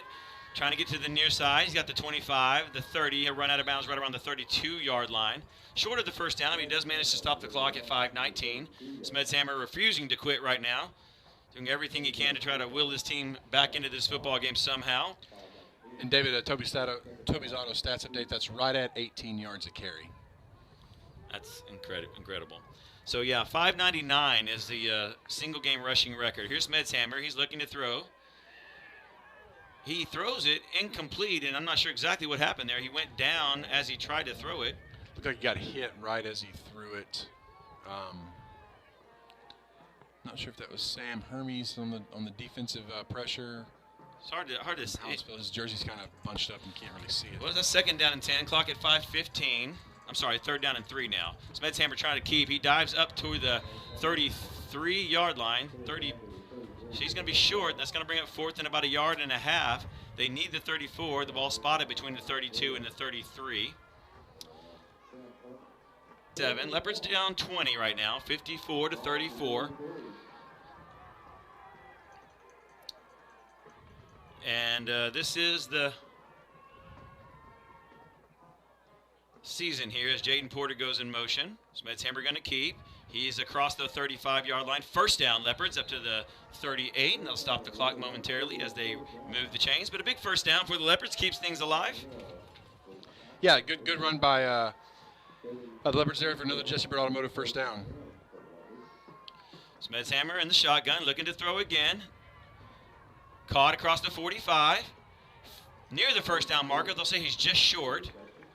That was Jaden Porter. Pickup of about 9.5 there. That'll bring up 2nd down and about 1/2 yard. Clock continuing to run now, 4:12, 4:11. Porter, McCray Lewis, Sam Ives to the near side of the field. Will Teague by himself to the far side of the field. Smetshammer and Mickna in the backfield. Clock dips under 4 minutes as they fake it to Mickna. Smetshammer's going to keep. 50, Smetshammer 45, Smetshammer 40. Dives down to the 35-yard line. And that'll be a big 1st down, and they'll stop the clock as they move the chains at 3:52. They're going to say he actually knee went down around the 36, but still a first down, obviously. Smedsheimer and the team quickly to the line of scrimmage, and an official signals a timeout. And I believe that's going to be Hallettsville, and they are going to take a timeout. Want to take a break, or you got anything over there? Let's see. I think we may have. If you want me to pass along some other scores, go for it. Yeah. Actually, so in this bracket, the other 7 teams are all set. We're just awaiting this game. Mount Vernon winner over Mineola, 12-7. And a big upset in overtime. Malakoff upsets Grandview 24-21. So that's the number 4 team upsetting the number 2 team. And then the other big upset, number 6 Jim Ned, who one of the teams that beat Hallettsville earlier in the year, upsets number 1 Brock 19-16. Wow. So number 1 and number 2 both gone. Another upset, Lago Vista upsets number 10 Industrial 18-14. Pilot Point, a big winner over Bushland 49-14. And then Llano defeats Jordanton 31-14, and then as we mentioned earlier, Columbus 38-22 over Yoakum will play the winner of this game. 3:40. It looks like right now it's going to be Hallettsville unless we can somehow pull off a miracle. But 3:42 remaining. First and 10. Smedsheimer's going to throw in and out of the hands of Sam Ives, who was on a post route, and it's incomplete. That'll stop the clock with 3:39. Bring up second down and 10. And unfortunately there, because if Ives is able to make that catch, he's got a clear shot to the end zone. So unfortunate tonight. I mean, Smedsheimer's played a great game, thrown a lot of great balls. Just some have been a little too hot for the receivers. Second and 10. Smedsheimer going to option. He'll pitch it to Migna. He's got the 35-30, 25-20. Migna runs out of bounds right about that 20-yard line. Another first down for the Leopards, and that'll stop the clock with 3:33 remaining. And David, you love to see Sam Ives on that play. Right after he drops a big pass on the exterior there that allows Migna to pick up the big first down. Smedsheimer waiting on the snap again. 4 wides. Looking Sam Ives' way. He throws to Sam. Caught at the 15 and slung out of bounds. Official signals incomplete, but Sam. Did you see that? I mean, he certainly looked like he caught the ball. I'm really confused about that, but apparently he didn't have possession of it. 3:29 is where the clock has stopped on the incompletion. Smedsheimer's looking to throw. Pressure up the middle, so he'll tuck it around 20. Smedsheimer 5. Smedsheimer! Touchdown! Yeah, David, I think that was a designed quarterback draw all the way. He backed up like he was going to pass that froze those linebackers and then took off running, made 2 great moves, and then scampered into the end zone. I believe that's his second touchdown run of the game to go along with 3 touchdown passes, so 5 touchdown total for the senior signal caller, Ben Smedsheimer.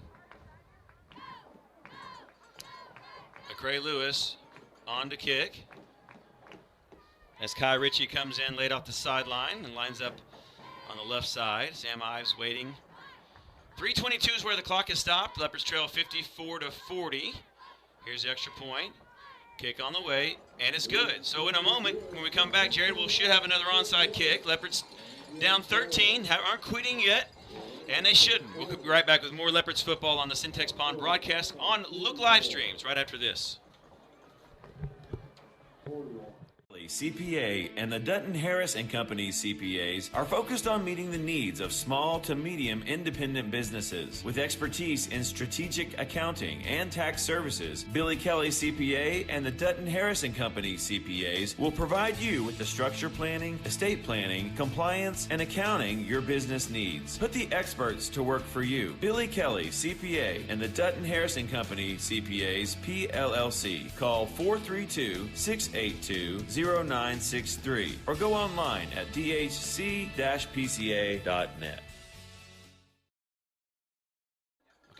Welcome back into Wimberley, Texas. David Gibson, Jared Brown. Your Leopards refusing to quit. They've been down big here since halftime. It got it down to 13, though, with 3:22 remaining. Setting up for an onside kick. Jonathan Brooks to the near side of the field. Now he'll stop. I'll be interested to see if he goes back to the far side. It does look like he's sort of... yeah, they're lining up their formation based on where they think the ball's going to go. And here we are. We're set for another onside kick. Leopards desperately need this to stay in any hope in this football game. Here goes McCraig, squeezes his legs, gets a big hop, and it's going to be caught, though, by Hallettsville at the 48-yard line. Almost got that second little squib away from the defender, but he managed to dive and catch it. And they'll have it there with 3:21 remaining. Leopards now really up against the clock. I don't know what the timeout situation is because it's not on the scoreboard. Do you know? I think both teams have all 3 of their timeouts, and so I think in this situation, I don't know if you're Lorena, do you want to, if you can get stops, use all your timeouts. I mean, you definitely don't want to leave a game with them if you don't have to, because you can't take them with you. But obviously, they're going to find a way to stop Jonathan Brooks. Yeah, I think, and at this point, you got to figure, you got to just sell out. Accept one-on-one coverage anywhere you can get it, and so 4 wides though. They're doing everything they can to spread Lorena out. They're gonna give it off to Brooks. He's got the 50. Stiff arms a man. He stays on his feet. 45. Look out down the sideline. Has 1 man to beat. It's Browder. He cuts inside of him, and he's going to be in the end zone. Touchdown. He's turning around and taunting the Leopards. No flag. But another excellent run there. 52 yards that time by Jonathan Brooks. And really, he did a good job there. Leopards did a good job, and he just had a grown man stiff arm and then had the ability to stay in bounds and go up the sideline and cut back in. I mean, he's now. What did he have before that run? I think he had 433 before that. So unofficially, he's right around 485. It's 433. Okay. And then you said 52? Yeah. So 485. He's still 114 yards short of their all-time record. Here's the low snap. Kick on the way. It's low, but it is good. And the Leopards. And David, I don't know what the. I mean, obviously that record at 599 was a regular season game. I've got to think he's close to a record for a playoff game. But nonetheless, I guess that's now 25 carries for 485, and 9 touchdowns. We're efforting here on the record book online.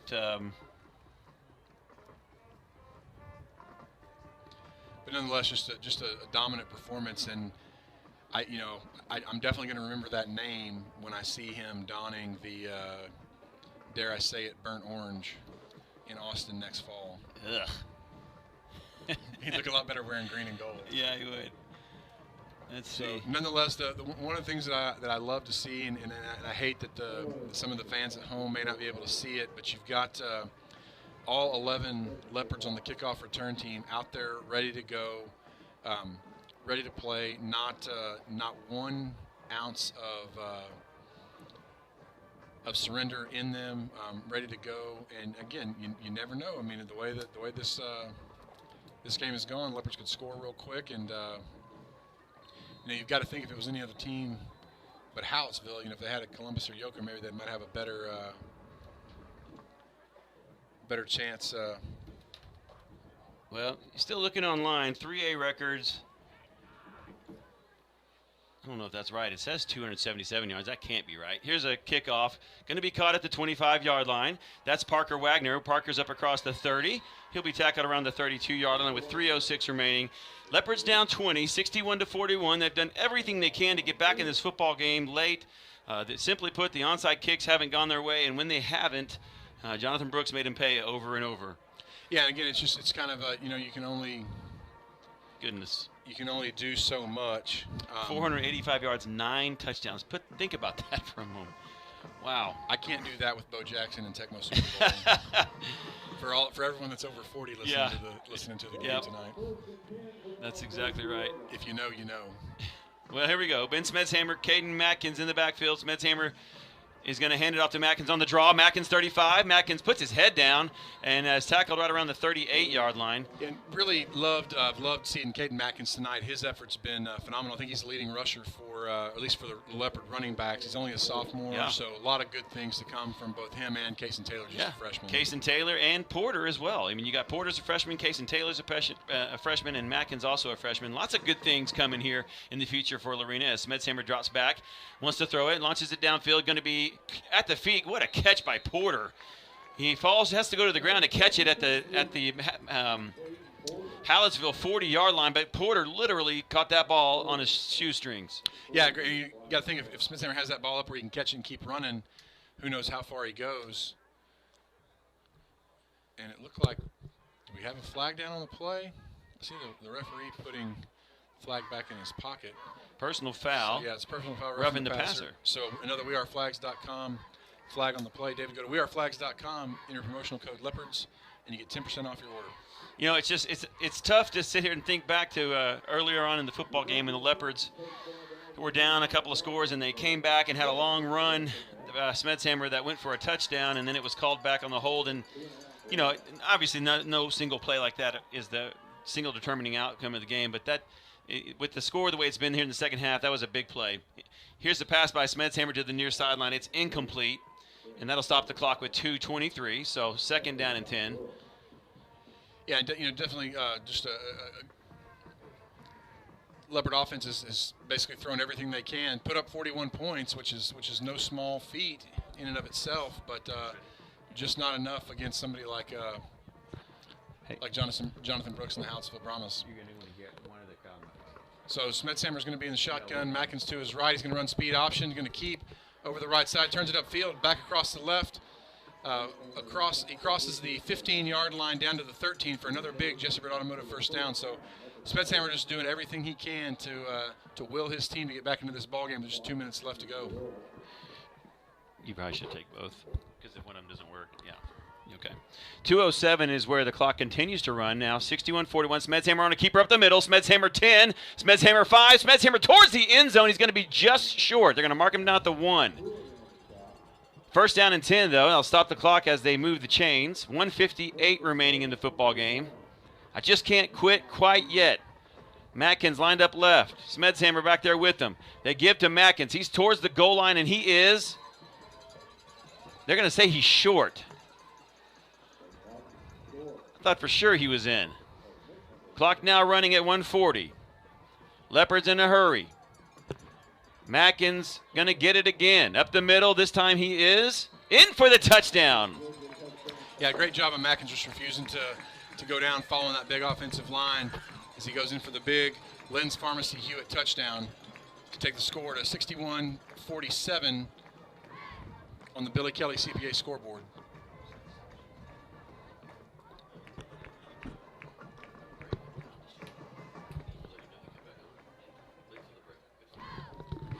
Leopards lined up in extra point formation, field goal formation to McCray Lewis to attempt the extra point out of the hole to Sam Ives. Real quick, here's the extra point kick on the way, and it appears that it's good, and it is. We're going to make an adjustment here in the booth really quickly so that we can bring you our post-game show in a moment with our Joe